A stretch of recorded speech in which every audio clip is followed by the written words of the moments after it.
Lakle Inspector Tayai Ahan mamaktada Diamond Radio Channel ge Inspector Tayai tabiri basimu James Saigujamna Taram noksob goloina nei koknona khurumjari ngasi supudona laksari Inspector Tayai Chawga gamar phuni panch subatangka Wari asi aseng thokiba thodokdagi sagatchabani Afaba sing loksinbi Fattaba sing nakanda thambi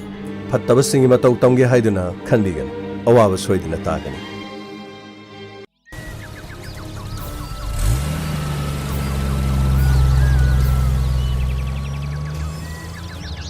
Come, gari to come. Punisher. No, come on. May I actually omsan dinner? Kazikta Thedo. Punisher. May I Kazikta Thedo say? May I? Yam omsan, may I Kazikta, please. Kazikta. Krino, may I son the loy omsel the yaro, may Krino son the Kita Doxe, Kita Doxe. A question I may have Kita Doxe. Oh, Krino, as I found to be for me to Canal Libra. Still, a question lady may have son the lacro. Sir. I need sir, Pontox keep it. Oh, matau karamna misia sibo. Sir, lekai gi missing na magi yungi thonau ji sum hang ga leibo ubudu da. College hek sakan mani college salam ga dra na khan ba sa. Mamai da di mamang thong chu hang ga leiba. Ada thong hang ga su leiba. Ngasai shu ayuk to ma tuition chu toki. Aduga magi chhatra sing su mayam lai. Aduga thengak pa phaw bu sum thong hang ga leiba du da. Kai do ru ja no na lekai mi na sum chang yeng ubuda. Yum yai mak te da asi bok chang hoina. 피범 지금 통나 자드나 오 아드디 마크 레샤비 마니셔 레샤비니셔 마크 뭉마농 아두가 마치마 나와테테 사 마붕 마칵티레 마붕쇼 코이 파우피크레 마코디 콜카타데 프라 유모홍가 레이보기 모 마코기 뭉치기리 할라만 초마테 레키트레 마항나 콜레스키 렉처 오레가 마탄타 이뭉가 시데 좀 레이베네 Makura matunbudi moi sigi makha aduga som awang da su khrale adu moi si lan thungi khara sa ena ba khrale bedagi khara yeng sanai na ka hena changna badi oiti oh adu di misi asi lan thungi oi bijalo sir madu makti haibung amtri khana chaina bai mung manung ate te yawjalo sir madu maksu ekhoina haibadi pare ekhoi investigation tawjagi aduga mabung adu su yarga di pawdu somna so pibi kre hare aduga mabungi number ko de pibi aduga romela gi phone sir magi phone dis le okay sados gabai sir manung changyo load part kamari leina ba aduga ma po halam ni besigi thangte kari le bagi habe to ko pamaro nyang na ba imung dagi sanalu pa kari mang bo khot pa puno magyo aduga call details record ma hakisi sing thonu phonase kana ga wari sane kana ga message sane aduga Maxi tuition chu tawi haba sir tuition de ayuk satra mayama nupa masa nupi masa okay adudi kana le kai simi sing na mahapu ngasi kon unaba sir huji phobugi de koi kari mata khangmong amdris pare adudi investigation tawduna miyara sigi matang da chumba kari no habu thi bata sir kadore gamai sir sidati sir chiktu mama sir si ingak ta sir chiktu mama adudi chek na shurga hatpa yeng batare dana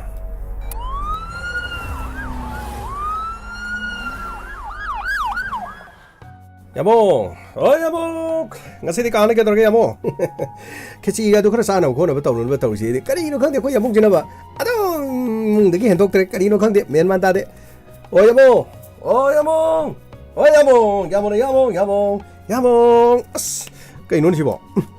싱고로 말해. 아스카리노. 야부카이노 싱기다. 시대 학톰톰이나 가만히 또 그러시보. 거리노니. 낭락바가 항보이 항더보이 떠오르 싱도 한 덕전 그러고 떠오르도 보. 여보. 거리노 지겨울지 거리노. 탁보이야다 그래 무시보. 탁보부디 야암니야 데이다. 거리노 팟다범 따에나 이나 당도 탐험머니. 낭 아둠 로인 덕전 그러고. 여보 스케이노네 해주고 여보 탁보야다 싱디 여보 진짜 거리게 답니봐 낭 주와 항빠홍에게 떠우야들어 나티 액tor 레이람맘니 네 또 타이두고 낭 수온 톡보니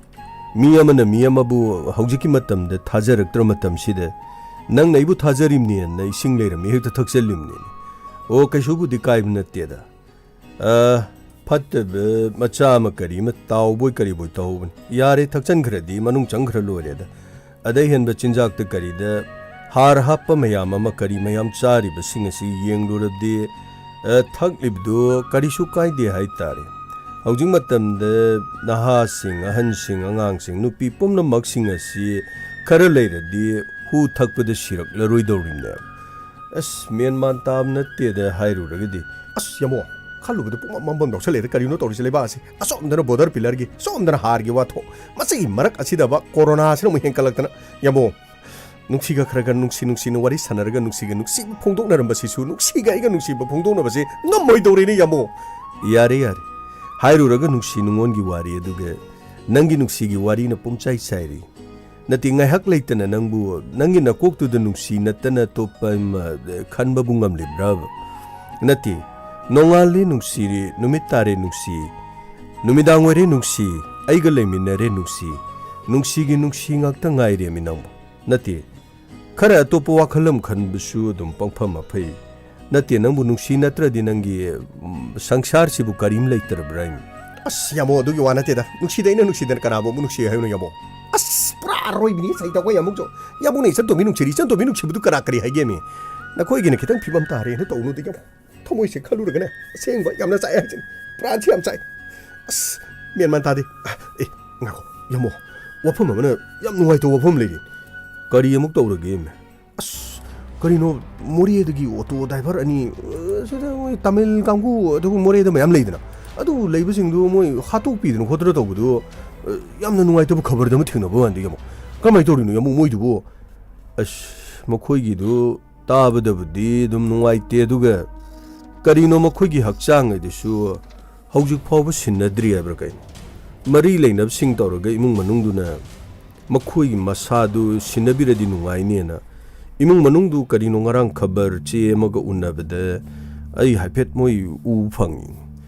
ꯏꯃꯨꯡ ꯑꯅꯤꯃꯛ ꯊꯕꯛ ꯁꯨꯔꯒ ꯃꯈꯣꯏ ꯑꯅꯤꯅ ꯑꯗꯨꯝ ꯃꯌꯨꯝꯗ ꯄꯨꯖꯕ ꯑꯣꯏꯔ ꯃꯥꯜꯂꯦ ꯑꯗꯨ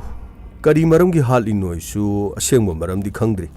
ꯃꯃꯥꯟꯅꯕꯒꯤ ꯕꯥꯔꯗꯦ ꯌꯥꯎꯕꯅꯦꯅ ꯆꯠꯈ꯭ꯔꯒ ꯃꯐꯝꯗꯨꯗ ꯃꯁꯛ ꯈꯪꯗꯕꯅ ꯅꯣꯡꯃꯩ ꯀꯥꯞꯄꯤ ꯍꯥꯏ ꯈꯔꯅ ꯍꯥꯏ ꯃꯈꯣꯏꯒꯤ ꯃꯤꯂꯤꯇꯔꯤ ꯀꯥꯡꯕꯨꯅ ꯀꯥꯞꯄꯤ ꯍꯥꯏ ꯃꯈꯣꯏ ꯃꯤꯂꯤꯇꯔꯤꯁꯤꯡꯗꯨꯗꯤ ꯑꯣꯟꯊꯣꯛꯄꯅꯦꯃꯤ ꯂꯩꯔꯤ ꯃꯑꯣꯡ ꯃꯇꯧꯁꯦ ꯍꯥꯏꯗꯤ ꯃꯐꯝꯗꯨ ꯂꯩꯔꯤꯗꯨ ꯑꯗꯨꯝ ꯍꯥꯞꯄꯦꯟ ꯑꯃꯒ ꯁꯦꯠꯂꯒ AK-47 ꯒꯥꯏꯗꯨ ꯌꯥꯜꯂꯒ ꯌꯨꯅꯤꯐꯣꯔꯝ ꯁꯦꯠꯇꯨꯅ ꯂꯝꯕꯤꯗꯨꯒ ꯂꯦꯞꯇꯨꯅꯒ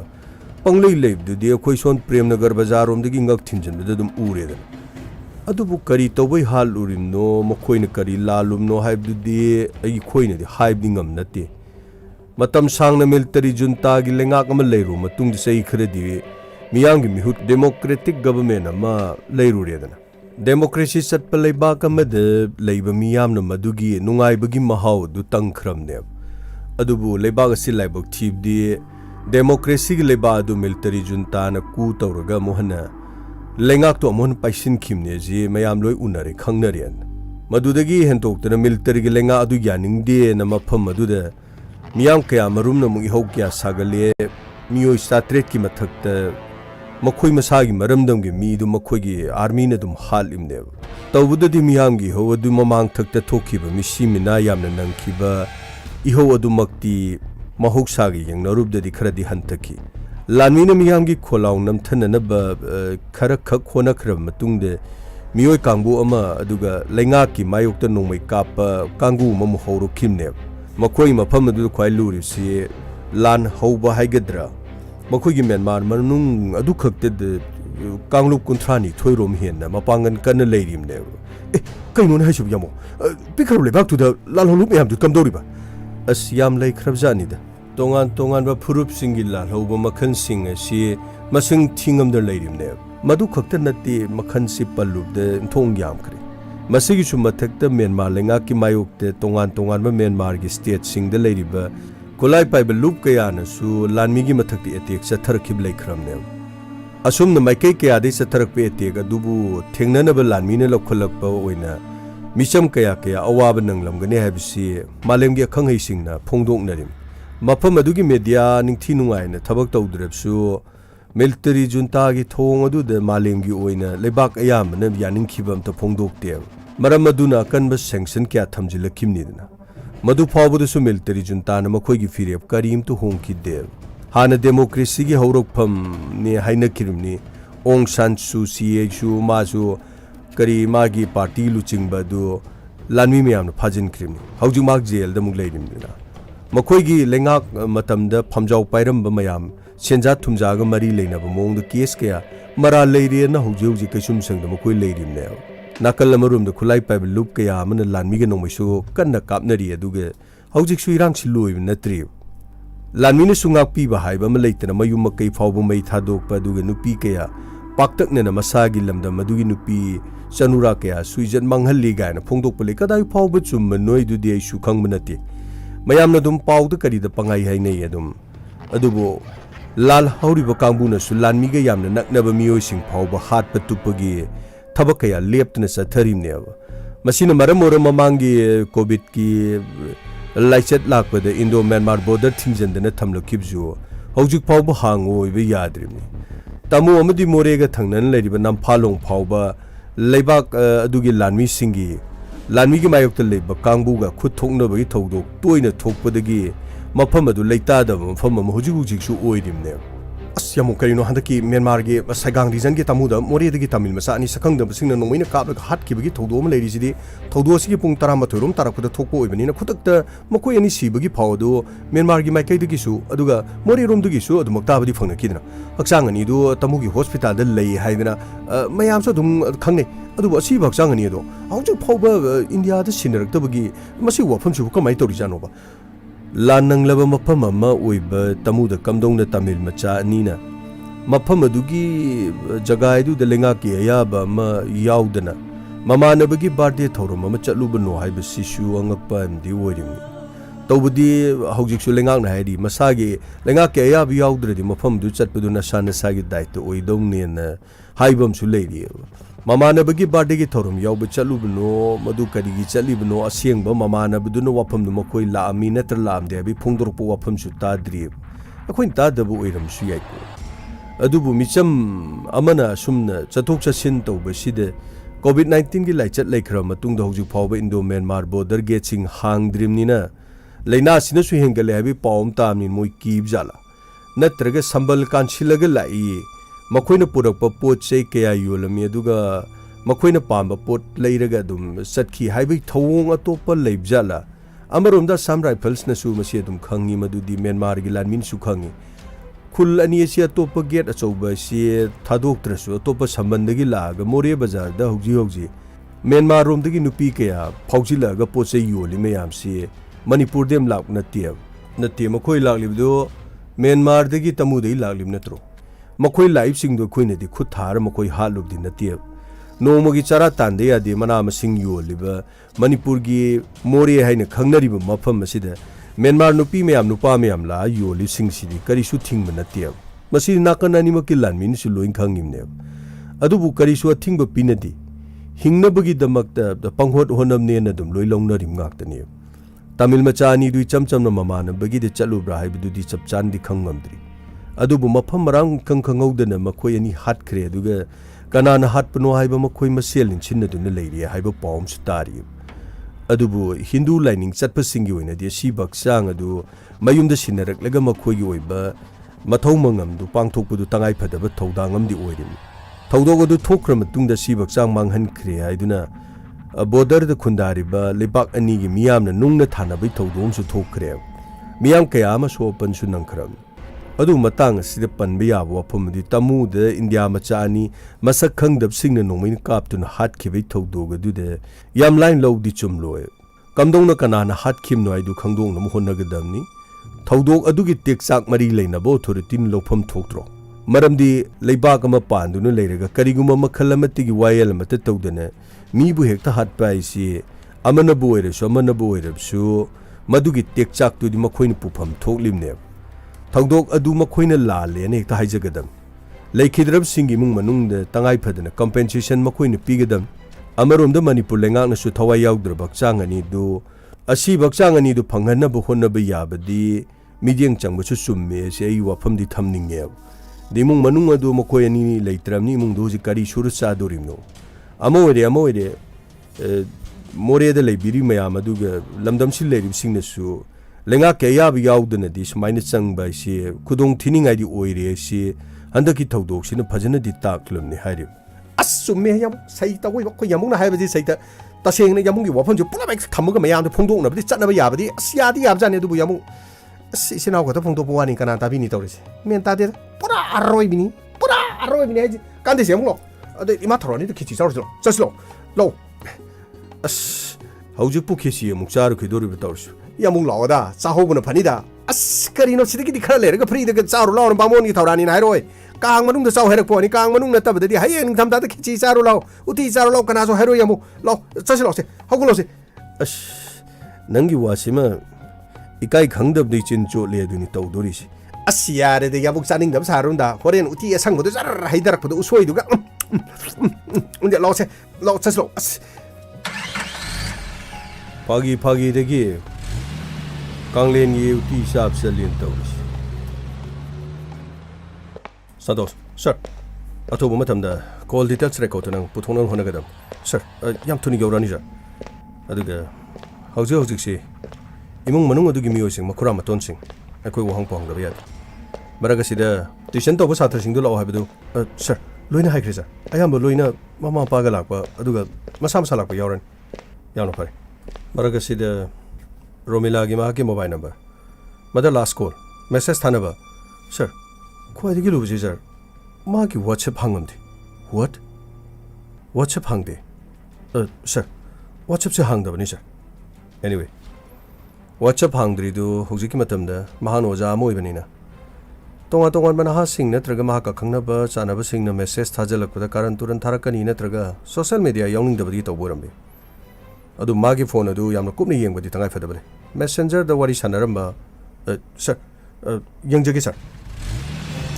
sir krino topa gari ma so thojale sir makogi makura maton singorangman wari sana sila hoigi changalo aduga satra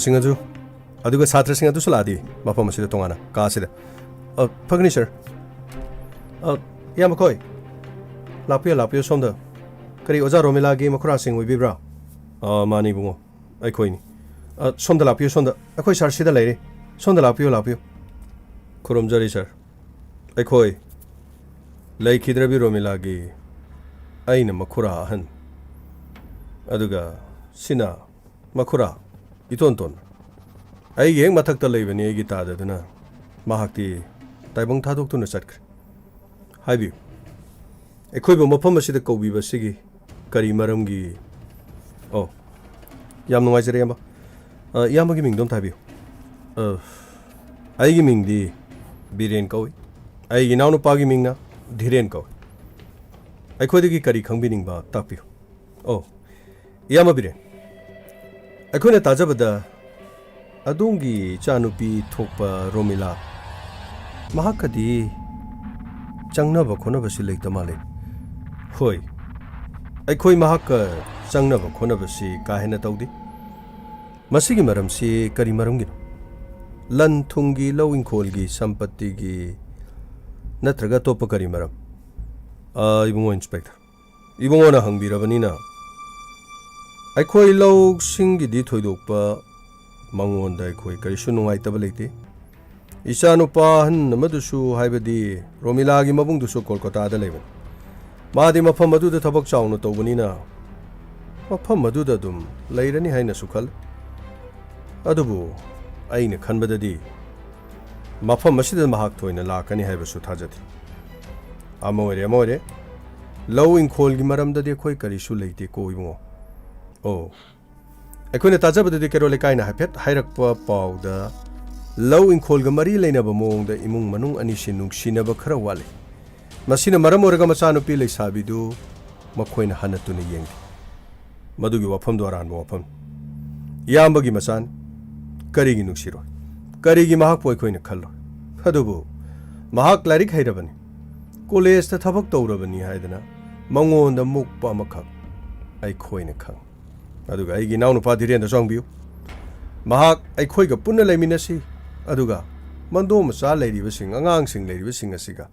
adum leiminasi haiba matamda mahakna khara larik laisu haibana haigadra ꯑꯩꯈꯣꯏꯒꯤ ꯏꯆꯥ ꯏꯁꯨꯁꯤꯡ ꯑꯗꯨꯒ ꯑꯩꯈꯣꯏꯒꯤ ꯏꯃꯨꯡ ꯃꯅꯨꯡꯁꯤꯡ ꯑꯁꯤꯅ ꯃꯤ ꯑꯣꯏꯅ ꯂꯧꯗꯕꯒꯤ ꯃꯑꯣꯡꯗ ꯃꯉꯣꯟꯗ ꯃꯥꯒꯤ ꯋꯥꯈꯜꯂꯣꯟ ꯑꯃ ꯂꯩ ꯑꯗꯨꯒ ꯑꯩꯈꯣꯏꯅ ꯃꯉꯣꯟꯗ ꯐꯍꯟꯅꯤꯡꯕ ꯅꯠꯇ꯭ꯔꯒ ꯇꯧꯍꯟꯅꯤꯡꯗꯕ ꯋꯥꯐꯝ ꯈꯔ ꯍꯥꯏꯕ ꯇꯥꯔꯒꯗꯤ ꯃꯗꯣ ꯃꯍꯥꯛꯅ ꯑꯣꯟꯈꯠꯂꯒ ꯑꯣꯏꯅ ꯑꯩꯈꯣꯏꯗ ꯍꯦꯛꯇꯃꯛ ꯃꯥꯅ ꯁꯥꯎꯏ ꯏꯌꯥꯝꯕ ꯇꯧꯍꯟꯅꯤꯡꯗꯕ ꯋꯥꯐꯝ ꯑꯁꯤ ꯀꯔꯤꯅꯣ ꯏꯌꯥꯝꯕ ꯑꯣꯏꯅ ꯈꯟꯕꯗ ꯃꯍꯥꯛꯅ ꯇꯧꯔꯤ ꯊꯕꯛꯁꯤ ꯀꯔꯤꯅꯣ ꯑꯗꯨꯒ ꯏꯌꯥꯝꯕ ꯑꯣꯏꯅ ꯌꯥꯅꯤꯡꯗꯕ ꯊꯕꯛꯁꯤ ꯀꯔꯤꯅꯣ ꯃꯗꯨ ꯑꯩꯈꯣꯏꯅ ꯍꯥꯏꯔꯨꯕꯗ ꯌꯥꯝꯅ ꯁꯥꯡꯈ꯭ꯔꯅꯤ ꯏꯕꯨꯡ ꯑꯩꯅ ꯍꯥꯏꯔꯤꯕ ꯋꯥꯐꯝꯁꯤꯒꯤ ꯃꯅꯨꯡꯒꯤ ꯑꯣꯏꯕ ꯋꯥꯐꯝꯗ ꯑꯗꯨꯝ ꯇꯥꯁꯟꯕꯤꯔꯣ ꯑꯩꯈꯣꯏꯅ ꯉꯥꯡꯕ ꯁꯛꯄꯁꯤ ꯃꯥ ꯀꯌꯥ ꯍꯦꯟꯅ ꯇꯥꯅꯤꯡꯗꯦ ꯑꯗꯨꯒ ꯃꯍꯥꯛꯅ ꯂꯥꯏꯔꯤꯛ ꯂꯥꯏꯁꯨ ꯍꯩꯔꯕꯅꯤ ꯍꯥꯏꯗꯅ ꯑꯩꯈꯣꯏꯒꯤ ꯊꯛꯇ ꯊꯣꯡꯉ ꯃꯥꯅ ꯂꯩꯅꯤꯡꯉꯤ ꯊꯕꯛ ꯊꯧꯔꯝ ꯑꯃ ꯇꯧꯔꯁꯨ ꯃꯍꯥꯛꯅ ꯂꯥꯏꯔꯤꯛ ꯂꯥꯏꯁꯨ ꯍꯩꯕꯅꯤ ꯃꯍꯥꯛꯅ ꯍꯥꯏꯕ ꯌꯥꯎ ꯍꯥꯏꯕꯒꯤ ꯐꯤꯕꯝ ꯇꯧꯏ ꯇꯁꯦꯡꯕꯗꯤ ꯃꯕꯨꯡꯗꯨꯁꯨ ꯃꯐꯝ ꯑꯁꯤꯗ ꯂꯩꯕꯗꯨꯃꯛ ꯃꯌꯥꯕꯅꯤ ꯃꯅꯝ ꯑꯗꯨꯒ ꯃꯥꯒ ꯌꯥꯝꯅ ꯃꯨꯛꯅꯕꯒꯤ ꯃꯑꯣꯡ ꯇꯧꯏ ꯃꯕꯨꯡꯗꯨꯕꯨꯗꯤ ꯂꯥꯏꯔꯤꯛ ꯂꯥꯏꯁꯨ ꯍꯩꯗꯅ ꯑꯆꯧꯕ ꯊꯕꯛ ꯇꯧꯔꯦ ꯍꯥꯏꯕꯕꯨ ꯃꯍꯥꯛꯀꯤ ꯃꯅꯝ ꯑꯗꯨꯗꯤ ꯃꯍꯥꯛꯅ ꯃꯤ ꯑꯣꯏꯅ ꯃꯁꯤꯡ ꯊꯥꯗꯦ ꯌꯨꯝ ꯑꯁꯤꯗ ꯂꯩꯃꯤꯟꯅꯕ ꯃꯇꯝꯗ ꯃꯈꯣꯏꯅ ꯀꯔꯛ ꯌꯦꯡꯁꯤꯟꯅꯕꯗ ꯑꯩꯈꯣꯏ ꯏꯃꯨꯡ ꯃꯅꯨꯡꯅꯤ ꯍꯥꯏꯕ ꯐꯥꯎꯕꯗ ꯑꯩꯈꯣ이 ꯐꯥꯎꯕꯗꯅꯦ ꯌꯦꯡꯅꯤꯡꯗꯕ ꯃꯤꯠ ꯅꯥꯕ ꯌꯥꯝꯅ ꯌꯥꯎꯏ ꯋꯥꯐꯝ ꯑꯁꯤꯗꯤ ꯀꯩꯔꯣꯜ ꯂꯩꯀꯥꯏꯅ ꯑꯗꯨꯝ ꯈꯪꯕꯅꯤ ꯑꯗꯨꯕꯨ ꯃꯤꯁꯤ ꯑꯁꯤꯒꯤ ꯃꯇꯥꯡꯗ ꯊꯤꯖꯤꯟꯕꯗ ꯀꯩꯔꯣꯜ ꯂꯩꯀꯥꯏꯅ ꯋꯥꯐꯝ ꯑꯁꯤꯗꯤ ꯀꯔꯤꯃꯠꯇ ꯄꯟꯕꯤꯔꯛꯇꯕ꯭ꯔꯥ ꯏꯕꯨꯡꯉꯣ ꯏꯌꯥꯝꯕ ꯑꯩꯈꯣꯏꯅ ꯍꯪꯖꯔꯤꯕ ꯋꯥꯍꯪ ꯑꯁꯤꯒꯤ ꯄꯥꯎꯈꯨꯝ ꯈꯛ ꯄꯤꯕꯤꯌꯨ ꯑꯃꯒ ꯑꯋꯥꯏ ꯑꯈꯨꯝ ꯇꯧꯅꯕꯒꯤ ꯋꯥꯐꯝ ꯑꯩꯈꯣꯏꯗ ꯂꯩꯇꯦ ꯑꯩꯈꯣꯏꯗꯤ ꯃꯍꯥꯛꯀ ꯃꯔꯤ ꯊꯣꯛꯅꯖꯕꯁꯨ ꯅꯠꯇꯦ ꯃꯤꯁꯤ ꯑꯁꯤ ꯃꯇꯧ ꯀꯔꯝꯅ ꯄꯥꯡꯊꯣꯛꯈꯤꯕꯅꯣ ꯑꯗꯨꯒ ꯀꯅꯥꯅ ꯄꯥꯡꯊꯣꯛꯄꯒꯦ ꯑꯗꯨꯒ ꯃꯥꯒꯤ ꯏꯃꯨꯡ ꯑꯁꯤꯗ ꯑꯔꯣꯏꯕ ꯑꯣꯏꯅ ꯀꯅꯥ ꯂꯥꯛꯄ ꯎꯈꯤ ꯃꯥꯒ ꯀꯅꯥꯒ ꯋꯥꯔꯤ ꯁꯥꯟꯅꯩ ꯃꯥꯒ ꯀꯅꯥꯒ ꯄꯥꯎ ꯐꯥꯎꯅꯩ ꯃꯍꯥꯛꯀꯤ ꯅꯨꯡꯁꯤ ꯅꯨꯡꯉꯣꯟ ꯈꯪꯅ ꯆꯥꯟꯅꯕ ꯅꯨꯄꯥ ꯀꯅꯥ ꯂꯩ ꯑꯗꯨꯒ ꯃꯍꯥꯛ ꯀꯔꯤ ꯋꯥꯔꯤ ꯁꯥꯟꯅꯩ ꯃꯁꯤꯅꯤ ꯑꯩꯈꯣꯏꯅ ꯑꯍꯥꯟꯕꯗ ꯈꯪꯅꯤꯡꯂꯤꯕ ꯋꯥꯐꯝꯁꯤ ꯌꯥꯝꯅ ꯅꯨꯡꯉꯥꯏꯔꯦ ꯏꯕꯨꯡꯉꯣ ꯏꯟꯁꯄꯦꯛꯇꯔ ꯃꯍꯥꯛꯀ ꯅꯨꯡꯁꯤꯅꯕ ꯅꯨꯄꯥꯗꯤ ꯑꯩꯈꯣꯏꯅ ꯈꯪꯕꯗ ꯀꯅꯥ ꯑꯃꯠꯇ ꯂꯩꯇꯦ ꯈꯪꯅꯔꯝꯕ ꯌꯥꯏ ꯅꯨꯡꯁꯤꯅꯔꯝꯕ ꯌꯥꯏ ꯂꯩꯁꯥꯕꯤꯅꯤꯀꯣ ꯑꯩꯈꯣꯏꯅ ꯍꯥꯏꯕꯗꯤ ꯉꯝꯗꯦ ꯑꯩꯒꯤ ꯏꯅꯥꯎꯅꯨꯄꯥ ꯙꯤꯔꯦꯟꯗꯁꯨ ꯍꯦꯛꯇ ꯍꯪꯕꯤ ꯃꯥꯁꯨ ꯋꯥꯐꯝꯁꯦ ꯑꯗꯨꯝ ꯍꯥꯏꯔꯛꯀꯅꯤ ꯑꯩꯈꯣꯏ ꯅꯨꯡꯁꯤ ꯆꯥꯟꯅꯅ ꯑꯗꯨꯝ ꯂꯩꯕ ꯉꯥꯛꯇꯅꯤꯗ ꯃꯥꯒꯤ ꯃꯑꯣꯡ ꯃꯇꯧ ꯈꯔꯁꯤ ꯈꯛꯀꯤ ꯋꯥꯅꯤ ꯑꯩꯅ ꯍꯥꯏꯖꯔꯤꯕꯗꯨꯅꯤ ꯃꯥꯒꯤ ꯏꯃꯨꯡꯗ ꯄꯨꯟꯅ ꯂꯩꯃꯤꯟꯅꯔꯤꯕ ꯃꯍꯥꯛꯀꯤ ꯃꯅꯝꯃꯒ ꯃꯥꯒ ꯆꯤꯡꯅ ꯀꯥꯏꯅꯕ ꯌꯥꯗꯦ ꯑꯃꯔꯣꯝꯗ ꯂꯥꯏꯔꯤꯛ ꯍꯩꯕ ꯁꯥꯇ꯭ꯔ ꯀꯌꯥꯗ ꯃꯍꯥꯛꯅ ꯑꯐꯕ ꯄꯥꯎꯇꯥꯛ ꯄꯤꯕ ꯉꯝꯂꯕꯁꯨ ꯃꯍꯥꯛꯀꯤ ꯏꯃꯨꯡꯗꯗꯤ ꯃꯍꯥꯛꯅ ꯇꯧꯔꯤꯕ ꯃꯑꯣꯡꯁꯦ ꯍꯥꯏꯕꯤꯌꯨ ꯏꯅꯝꯃ ꯀꯗꯥꯏꯗ ꯂꯩꯈ꯭ꯔꯒꯦ ꯏꯅꯝꯃꯁꯤꯕꯣ ꯔꯣꯃꯤꯂꯥ ꯀꯩꯗꯧꯔꯦ ꯏꯅꯝꯃ ꯆꯥꯛ ꯊꯣꯡꯉꯤꯌꯦ ꯅꯠꯇꯦ ꯏꯅꯝꯃ ꯀꯔꯤꯅꯣ ꯃꯄꯥꯟꯗꯁꯨ ꯀꯣꯜ ꯂꯤꯛ ꯃꯌꯥꯝꯁꯤꯕꯨ ꯏꯆꯥꯏꯗꯅ ꯊꯝꯃꯤꯁꯤꯕꯨ ꯏꯅꯝꯃ ꯀꯔꯤꯅꯣ ꯑꯉꯥꯡ ꯃꯆꯥꯒꯤ ꯃꯑꯣꯡ ꯃꯇꯧ ꯑꯃ ꯏꯅꯝꯃꯁꯤ ꯌꯥꯝ ꯀꯟꯅ ꯌꯥꯎꯔꯤ ꯅꯠꯇꯦ ꯏꯅꯝꯃ ꯌꯨꯝ ꯀꯩ ꯄꯥꯜꯂꯒꯗꯤ ꯅꯍꯥꯟꯋꯥꯏ ꯂꯩꯁꯥꯔꯤꯉꯩꯒꯤ ꯃꯑꯣꯡ ꯃꯇꯧꯗꯨꯗꯤ ꯇꯧꯕ ꯌꯥꯕ ꯅꯠꯇꯦ ꯍꯥꯏꯔꯤꯕ ꯏꯅꯝꯃ ꯀꯔꯤꯅꯣ ꯏꯅꯝꯃꯅ ꯁꯤ ꯇꯧꯕꯤꯔꯤꯁꯤꯕꯣ ꯔꯣꯃꯤꯂꯥ ꯑꯩ ꯆꯥꯛꯁꯤ ꯊꯦꯡꯈ꯭ꯔꯅꯦꯅ ꯄꯔꯞ ꯆꯥꯛ ꯆꯥꯅ ꯂꯣꯏꯁꯤꯟꯕꯅꯤ ꯅꯈꯣꯏ ꯇꯥꯃꯣꯗꯨ ꯆꯥꯛꯁꯨ ꯂꯥꯝꯃꯦ ꯍꯥꯏꯔꯝꯕꯅꯤ ꯑꯗꯨꯒ ꯃꯥꯁꯨ ꯃꯄꯥꯟ ꯊꯣꯛꯈꯤꯕꯗꯒꯤ ꯆꯪꯂꯛꯇ꯭ꯔꯦ ꯀꯔꯤ ꯑꯁ꯭ꯋꯥꯏꯗ ꯆꯥꯁꯜꯂꯝꯃꯗ꯭ꯔꯥ ꯈꯪꯗꯦ ꯍꯥꯊꯨ ꯆꯥꯛ ꯊꯣꯡꯕꯗꯅꯦ ꯏꯅꯝꯃꯅ ꯀꯣꯟꯅ ꯂꯣꯏꯁꯤꯜꯂꯒꯦꯅ ꯊꯝꯕꯅꯤ ꯏꯅꯝꯃꯒꯤ ꯋꯥꯐꯝꯁꯤꯗꯤꯅꯦ ꯉꯁꯤ ꯈꯛꯇꯒꯤ ꯉꯔꯥꯡ ꯈꯛꯇꯒꯤ ꯋꯥ ꯅꯠꯇꯦꯗ ꯏꯅꯝꯃꯒꯤꯁꯤ ꯇꯧꯒꯦ ꯌꯥꯎꯅ ꯇꯧꯔꯤꯔꯥ ꯅꯠꯇ꯭ꯔꯒ ꯏꯅꯝꯃꯒꯤꯁꯤ ꯍꯥꯟꯅ ꯌꯨꯝꯗ ꯇꯧꯔꯛꯇꯕꯒꯤꯔꯥ ꯃꯑꯣꯡ ꯃꯇꯧ ꯀꯩꯒꯨꯝꯕ ꯈꯔꯗꯤ ꯑꯗꯨꯝ ꯎꯕ ꯐꯪꯏ ꯏꯅꯝꯃ ꯋꯥꯔꯧꯕ ꯌꯥꯗꯦꯀꯣ ꯆꯥꯛ ꯊꯣꯡꯂꯁꯨ ꯉꯝꯒꯗꯕ ꯁꯤꯖꯤꯟꯅꯕ ꯉꯝꯒꯗꯕ ꯈꯔ ꯍꯥꯏꯕꯗꯤ ꯏꯟꯁꯥꯡꯃꯛꯇ ꯑꯣꯏꯔో ꯑꯩꯈꯣꯏ ꯁꯤꯗ ꯂꯩꯔꯤꯁꯦ ꯑꯉꯥꯡ ꯑꯅꯤꯁꯤꯒ ꯑꯩꯈꯣꯏ 5 ꯈꯛꯇꯅꯦꯕ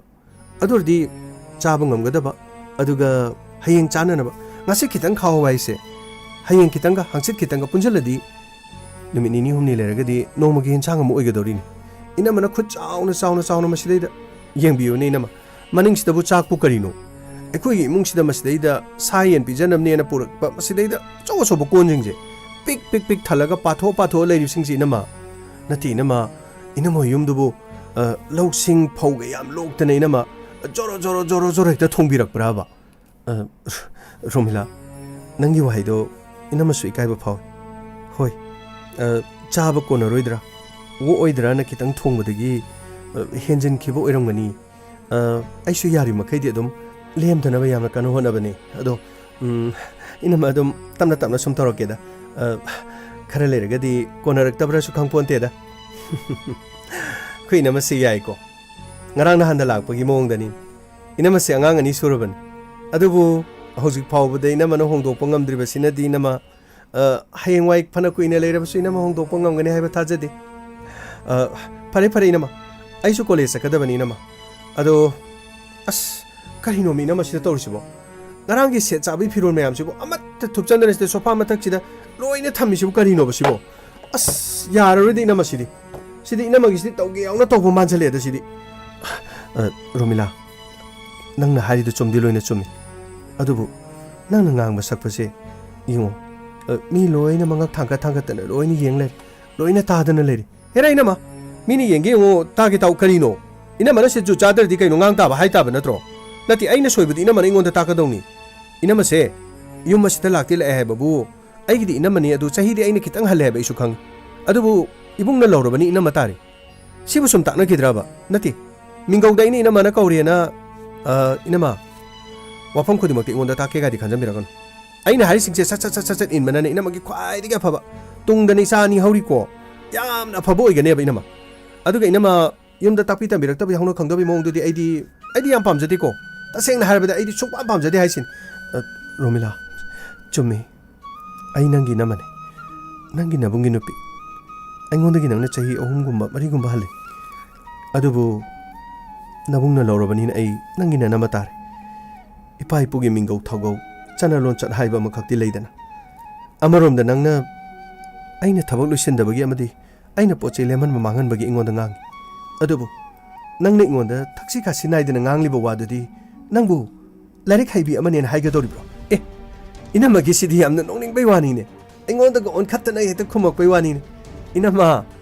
adu maina ga di toksan bira kono ingonda di chahi angang ore gane ibung jida leisalaga ne thakka gi ga di khanbira kan ina ma khogi pam dagi takpirak taba adu gi mong ma tawdudi ai ta sen yaro adu gi yaba sungamo adu wafam se horen akhoi tamola ga so ai phajana tamgani ai imung asida ne yamna chawba role amane loris akhoi tamona thabo chawba tawjarasu tamodagi thabak tawbada ina hale aina college ke lecture ori si tolok kyano insight tamona ngasi mai pakpa mi mo ori sigi marumda machan egi chawba khudolam khak yaw aduna ne ina mana wangang matam da khara yimuni yengbi aduga aise yum masida le sabi oidana le yum pandri ga ne uchit thawida bi thabak ti ngonda tobira kan kari imata kanaro ina mana ne ai ga changyeng na si har su kaimta kai kai beliti lemina rabu dingam thokna bane di hena di phaida ina magi sibu aingonda phuge siraba nati aigi thakta phuge aingonda chinda thajinge phujinge kana khanbi balai bibro Romila nangna lana khankri nangna punamakti asoibadi loina tai aduga mingau thawgo yenglaga nangna thaksi kasi nai dabado adugi kitang haibani da aina nangala lamba pa bangam ga nati aidi yumasida nangi nabungi da maglakpani nangi nabungi nupin aduga ne yumasida su isa ani soraba ai su yumasida daita aigi hak yamna lay haitar ado nangna sumaina urau thorau dan sumngang base nangna budi lemjai khole nang oja oi gaina khalambadi yai nang sakra matung da kerole kaina nangi maram da kyam ngangi khanga ina mata bangamti misu loina khangi bane aduga nangna ka hena aina tawgadaba thabak ta su nangna hena panaba aduga aina tawgadaba aina tawroidaba haibis da sune nangna na thak thonga bani haibadi nangna ngode chahi halabani ai college ki oja oirabani gaina usit thawoidabagi mawong khakti aingonda su ukubati fangi adu ai nanga di onsina ba pamde maramdi aidi mafam asida nangna haibe inge na lakuna te aidi iwa leiri ipuroi ba leiri ipuroi bagi seba ipuroi bana haibe inge haidana sauda nokda ge sagai asida aigi ipuroi bagi aigi sagai mafam asida laktuna nakhoi mungi sagai asida tin khraban nangdi mafam asida gi sagai mu on kharga atopa sagai te satkadaban nangna hana leiribe sagai se nangna oininge haiduna nangi oibe yararo nangi mingi mamangda naplabasu nangdi mafam asida legedaba natiyadana aidi nangi sagai asida tilabani nangi nabungi nupine kitang thaksi kasi naina ngango thaksi kasi naina ngangba haibasina nupigi khwaidigi phajabani aidi nangna budi kitang hale haibabu aisu nangi nabungi nupini ka hena ingonda thaksi kasi naidabadi toksan birakano yamna ngambagi wani na khoina masidi nangdi mafam asida leiraga aigi ithakta gaisi nang net ke khalini phare akhoi ta mola aga horeng wari sana batare dana ngam thokna batare karim ta khalo no nakhoi gi na bungsu thabaki mafam do kolkata da tarabani na akhoi yari makhai di yum asida leitana ba sonagi mapalam da haibidi nangala mina dana yum amadane ꯅꯪꯒ ꯂꯩꯃꯤꯟꯅꯕꯗ ꯅꯨꯡꯉꯥꯏꯕ ꯉꯝꯒꯗꯕ ꯃꯤ ꯀꯅꯥꯁꯨ ꯂꯩꯇꯦ ꯑꯩꯈꯣꯏꯒ ꯐꯥꯎꯕ ꯄꯨꯟꯕ ꯌꯥꯗ꯭ꯔꯒ ꯅꯪꯕꯨ ꯀꯅꯥꯒ ꯄꯨꯟꯒꯗꯧꯔꯤꯕꯅꯣ ꯏꯅꯝꯃꯒꯤ ꯋꯥꯐꯝꯁꯤꯗꯤ ꯑꯗꯨ ꯀꯩꯕꯨ ꯌꯥꯝꯅ ꯂꯥꯟꯅ ꯈꯟꯕ ꯑꯗꯨꯒ ꯑꯩꯈꯣꯏꯒꯤ ꯇꯥꯖꯧꯕꯨ ꯀꯣꯜꯀꯇꯥꯗ ꯃꯇꯝ ꯆꯨꯞꯄꯒꯤ ꯂꯩꯔꯅꯤ ꯍꯥꯏꯕ ꯑꯗꯨꯒꯤꯗꯤ ꯅꯪ ꯀꯔꯤꯝ ꯈꯜꯂꯨꯅꯣ ꯑꯩꯈꯣꯏꯅ ꯂꯩꯅꯤꯡꯕ ꯂꯩꯕꯗ ꯅꯪꯅ ꯊꯤꯡꯕ ꯉꯝꯒꯗꯕ ꯅꯠꯇꯦ ꯃꯐꯝ ꯑꯁꯤꯗ ꯏꯀꯨ ꯑꯃ ꯏꯅꯦꯝ ꯑꯃ ꯂꯩꯕꯁꯨ ꯅꯠꯇꯦ ꯀꯅꯥꯒꯤ ꯁꯦꯕꯥ ꯇꯧ ꯂꯩꯒꯅꯤ ꯅꯪꯒꯤ ꯁꯦꯕꯥ ꯇꯧꯗꯨꯅ ꯃꯐꯝꯁꯤ ꯂꯩꯕꯗꯤ ꯉꯝꯃꯣꯏ ꯀꯣꯜꯀꯇꯥꯗ ꯌꯥꯝꯅ ꯆꯥꯎꯕ ꯐ꯭ꯂꯦꯠ ꯑꯃ ꯂꯧꯔꯒ ꯏꯅꯤꯡ ꯇꯝꯅ ꯊꯣꯡꯅꯤꯡꯕ ꯊꯣꯡꯒꯅꯤ ꯍꯨꯟꯗꯣꯛꯅꯤꯡꯕ ꯍꯨꯟꯗꯣꯛꯀꯅꯤ ꯂꯪꯊꯣꯛꯅꯤꯡꯕ ꯂꯪꯊꯣꯛꯀꯅꯤ ꯆꯥꯅꯤꯡꯕ ꯆꯥꯒꯅꯤ ꯁꯦꯠꯅꯤꯡꯕ ꯁꯦꯠꯀꯅꯤ ꯃꯐꯝ ꯑꯗꯨꯗꯗꯤ ꯅꯪꯁꯨ ꯌꯥꯎꯔꯣꯏ ꯑꯩꯅ ꯆꯥꯏꯅꯤꯡꯉꯦ ꯆꯥꯏꯒꯅꯤ ꯑꯩꯒꯤ ꯏꯊꯛꯇ ꯀꯅꯥꯃꯠꯇꯅ ꯑꯩꯉꯣꯟꯗ ꯉꯥꯡꯅꯕꯁꯨ ꯂꯩꯔꯣꯏ ꯁꯨꯞꯅꯇꯪꯒꯤ ꯑꯩꯒꯤ ꯏꯄꯨꯔꯣꯏꯕ ꯅꯠꯇꯅ ꯆꯥꯛ ꯑꯝꯇ ꯂꯣꯏꯁꯜꯂꯨꯈꯤꯒꯦ ꯃꯈꯥ ꯇꯥꯅ ꯈꯟꯅꯈꯤꯁꯦ ꯍꯥꯏꯔꯣ ꯅꯈꯣꯏ ꯅꯕꯨꯡ ꯂꯥꯛꯑꯒ ꯑꯃꯨꯛ ꯈꯟꯅꯔꯒ ꯂꯩꯕꯗꯨꯗꯤ ꯐꯖꯔꯣꯏꯗ ꯇꯨ ꯌꯦꯡꯉꯣ ꯃꯈꯥꯔꯣꯝꯒꯤ ꯏꯈꯨꯔꯥꯏ ꯇꯣꯟꯁꯤꯡꯁꯦ ꯂꯣꯏꯅ ꯃꯉꯛ ꯊꯥꯡꯒꯠꯇꯅ ꯌꯦꯡ ꯂꯩꯔꯦ ꯑꯩ ꯑꯝꯇ ꯂꯣꯏꯁꯜꯂꯨꯈꯤꯒꯦꯀꯣ ꯀꯌꯥꯗꯣ ꯆꯤꯠꯇ꯭ꯔꯤꯕꯅꯣ ꯑꯩꯅ ꯌꯨꯝ ꯑꯁꯤꯗ ꯑꯩꯅ ꯏꯕꯨꯡꯒꯤꯗꯃꯛꯇ ꯇꯧꯈꯤꯕ ꯃꯌꯥꯝ ꯑꯗꯨꯒ ꯑꯩꯈꯣꯏꯒꯤ ꯇꯥꯃꯣꯅ ꯃꯐꯝ ꯑꯁꯤ ꯍꯨꯟꯇꯣꯛꯑꯃꯒ ꯀꯣꯜꯀꯇꯥꯗ ꯂꯩꯈ꯭ꯔꯅꯤ ꯍꯥꯏꯕ ꯑꯗꯨꯗꯤ ꯌꯨꯝ ꯑꯁꯤꯗꯗꯤ ꯀꯅꯥ ꯂꯩꯒꯗꯧꯔꯤꯕ ꯑꯩ ꯏꯊꯟꯇ ꯂꯩꯒꯅꯤꯅ ꯑꯩ ꯏꯊꯟꯇ ꯂꯩꯒꯅꯤ ꯅꯈꯣꯏꯗ ꯑꯩꯅ ꯀꯔꯤꯁꯨ ꯃꯤꯄꯥꯟ ꯇꯥꯡꯒꯗꯕ ꯅꯠꯇꯦ ꯑꯩ ꯏꯁꯥꯅ ꯏꯁꯥꯕꯨ ꯍꯤꯡꯕ ꯉꯝꯅꯅꯕꯒꯤꯗꯃꯛ ꯑꯩ ꯇꯣꯂꯣꯞ ꯃꯇꯤꯛ ꯆꯥꯅ ꯆꯥꯔꯤ ꯊꯥꯒꯤ ꯑꯩ ꯁꯦꯜ ꯐꯖꯅ ꯂꯥꯛꯏ ꯅꯈꯣꯏ ꯌꯥꯎꯗ꯭ꯔꯕꯁꯨ ꯍꯤꯡꯒꯅꯤ ꯅꯈꯣꯏꯅ ꯑꯩꯕు ꯃꯤꯔꯥꯏꯔꯝꯂꯕꯁꯨ ꯅꯈꯣꯏꯅ ꯑꯩꯕꯨ ꯍꯨꯟꯗꯣꯛꯄꯤꯔꯝꯂꯕꯁꯨ ꯑꯩ ꯃꯐꯝ ꯑꯁꯤꯗ ꯂꯩꯒꯅꯤ ꯅꯈꯣꯏꯒꯗꯤ ꯁꯨꯡꯂꯩ ꯂꯩꯃꯤꯟꯅꯔꯣꯏ ꯃꯥꯒꯨꯝꯕ ꯑꯩꯅ ꯍꯟꯕ ꯉꯔꯥꯡꯒꯤ ꯉꯈꯥ ꯃꯥꯒꯨꯝꯅ ꯑꯩꯕꯨ ꯀꯌꯥꯗ ꯎꯁꯤꯠꯇꯅ ꯉꯥꯡꯂꯤꯕꯅꯣ ꯏꯕꯨꯡ ꯑꯁꯤꯅ ꯃꯍꯥꯛꯄꯨ ꯂꯧꯔꯦ ꯏꯕꯨꯡ ꯑꯁꯤꯅ ꯃꯥꯕꯨ ꯃꯐꯝ ꯑꯁꯤꯗ ꯄꯨꯔꯛꯑꯦ ꯍꯥꯏꯕꯒꯤꯗꯃꯛ ꯑꯩꯅ ꯃꯉꯣꯟꯗ ꯏꯅꯝꯃ ꯍꯥꯏꯗꯨꯅ ꯀꯧꯔꯒꯀꯌꯥꯗ ꯎꯁꯤꯠꯇꯅ ꯉꯥꯡꯂꯤꯕ ꯀꯌꯥꯗ ꯃꯥꯅ ꯎꯁꯤꯠꯇꯅ ꯉꯥꯡꯂꯤꯕ ꯍꯥꯏ ꯔꯣꯃꯤꯂꯥ ꯈꯥꯇꯣ ꯀꯔꯤꯅꯣꯅꯦ ꯅꯣꯏ ꯉꯥꯡꯅꯩꯗꯨꯕꯣ ꯂꯩꯀꯥꯏꯁꯤ ꯂꯣꯏꯅ ꯉꯛ ꯊꯥꯡꯒꯠꯅꯗꯅ ꯇꯥꯔꯤꯅꯦ ꯅꯣꯏ ꯑꯅꯤꯕꯨ ꯅꯣꯡꯉꯥꯟꯕꯒ ꯑꯗꯨꯝ ꯉꯥꯡꯅꯕꯒ ꯂꯥꯎꯅꯕꯒ ꯀꯔꯤꯅꯣꯅꯦ ꯑꯉꯥꯡꯖꯥ ꯈꯔ ꯇꯞꯅ ꯉꯥꯡꯅꯧꯅꯦ ꯅꯠꯇꯦ ꯅꯪꯁꯨ ꯅꯤꯉꯣꯟꯅꯤ ꯃꯇꯝ ꯆꯨꯞꯄꯗ ꯃꯐꯝ ꯑꯁꯤꯗ ꯂꯩꯒꯗꯕ ꯅꯠꯇꯦ ꯅꯤꯉꯣꯟ ꯍꯥꯏꯁꯤꯗꯤ ꯌꯨꯝ ꯍꯣꯡꯈꯤꯗꯧꯅꯤ ꯃꯤꯒꯤ ꯃꯆꯥ ꯂꯥꯛꯏꯕꯁꯤꯗꯤ ꯑꯇꯣꯞꯄ ꯁꯥꯒꯩꯗꯩ ꯂꯥꯛꯑꯁꯨ ꯑꯩꯈꯣꯏ ꯁꯥꯒꯩꯁꯤꯗ ꯇꯤꯜꯂ ꯂꯩꯍꯧꯗꯣꯔꯤꯕꯅꯤ ꯑꯣꯟꯁꯤꯟꯅꯗꯅ ꯈꯟꯅ ꯆꯩꯅꯕ ꯑꯗꯨ ꯏꯕꯦꯝ ꯑꯣꯟꯊꯣꯛꯅ ꯄꯥꯝꯈꯤꯗ꯭ꯔꯦꯗ ꯅꯪꯁꯨ ꯀꯣꯂꯦꯖꯀꯤ ꯂꯦꯛꯆꯔꯅꯤ ꯅꯠꯇꯦ ꯁꯨꯃꯥꯏꯅ ꯈꯟꯅ ꯆꯩꯅꯕ ꯇꯧꯕ ꯍꯥꯏꯁꯤ ꯀꯩꯔꯣꯜ ꯂꯩꯀꯥꯏꯗ ꯇꯥꯔꯗꯤ ꯏꯕꯦꯝꯃ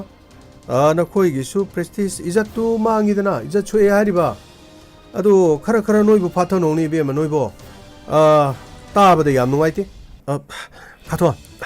ꯋꯥꯐꯝꯁꯦ ꯈꯥꯇꯣꯟꯅ ꯌꯥꯎꯕꯤꯔꯛꯀꯅꯨ ꯑꯗꯨꯒ ꯈꯥꯇꯣꯟ ꯍꯣꯏꯅꯅꯦ ꯑꯩꯈꯣꯏꯗ ꯇꯥꯛꯀꯗꯕ ꯅꯠꯇꯦ ꯈꯥꯇꯣꯟ ꯍꯣꯏꯁꯨ ꯈꯥꯇꯣꯟ ꯍꯣꯏꯒꯤ ꯉꯝꯅꯕ ꯑꯗꯨꯝ ꯍꯣꯠꯅꯕꯤꯌꯨ ꯑꯩꯈꯣꯏꯁꯨ ꯑꯩꯈꯣꯏ ꯉꯝꯅꯕ ꯍꯣꯠꯅꯒꯅꯤ ꯈꯥꯇꯣꯟ ꯑꯁꯤꯗꯩꯗ ꯎꯁꯟꯕꯤꯗꯅ ꯂꯥꯝꯁꯟꯕꯤꯗꯅꯒ ꯇꯧꯕꯤꯔꯛꯏꯗꯣ ꯑꯗꯨꯃꯥꯏꯅ ꯉꯥꯡꯕ ꯁꯛꯄ ꯀꯥꯏꯗꯣ ꯇꯧꯕꯤꯔꯛꯀꯅꯨ ꯑꯩꯈꯣꯏ ꯉꯝꯅꯕ ꯑꯗꯨꯝ ꯇꯧꯖꯒꯦ ꯅꯪꯒꯤ ꯋꯥꯍꯩ ꯅꯪꯒꯤ ꯋꯥꯇꯥꯁꯤꯗꯤ ꯔꯣꯃꯤꯂꯥ ꯅꯪꯕꯨ ꯏꯌꯥꯝꯕꯒꯤ ꯃꯆꯥꯅꯤꯗ ꯑꯣꯏꯔꯕꯁꯨꯅꯦ ꯏꯌꯥꯝꯕꯒꯤ ꯃꯆꯥ ꯑꯣꯏꯔꯕꯁꯨ ꯃꯗꯣ ꯁꯥꯒꯩꯒꯤ ꯑꯣꯏꯅꯤ ꯑꯩꯈꯣꯏ ꯏꯃꯨꯡꯁꯤꯗꯗꯤ ꯅꯠꯇꯦ ꯑꯩꯈꯣꯏ ꯈꯥꯇꯣꯟ ꯍꯣꯏ ꯂꯩꯌꯦꯅ ꯑꯩꯈꯣꯏ ꯀꯔꯤ ꯇꯧꯕꯤꯗꯣꯔꯤꯒꯦ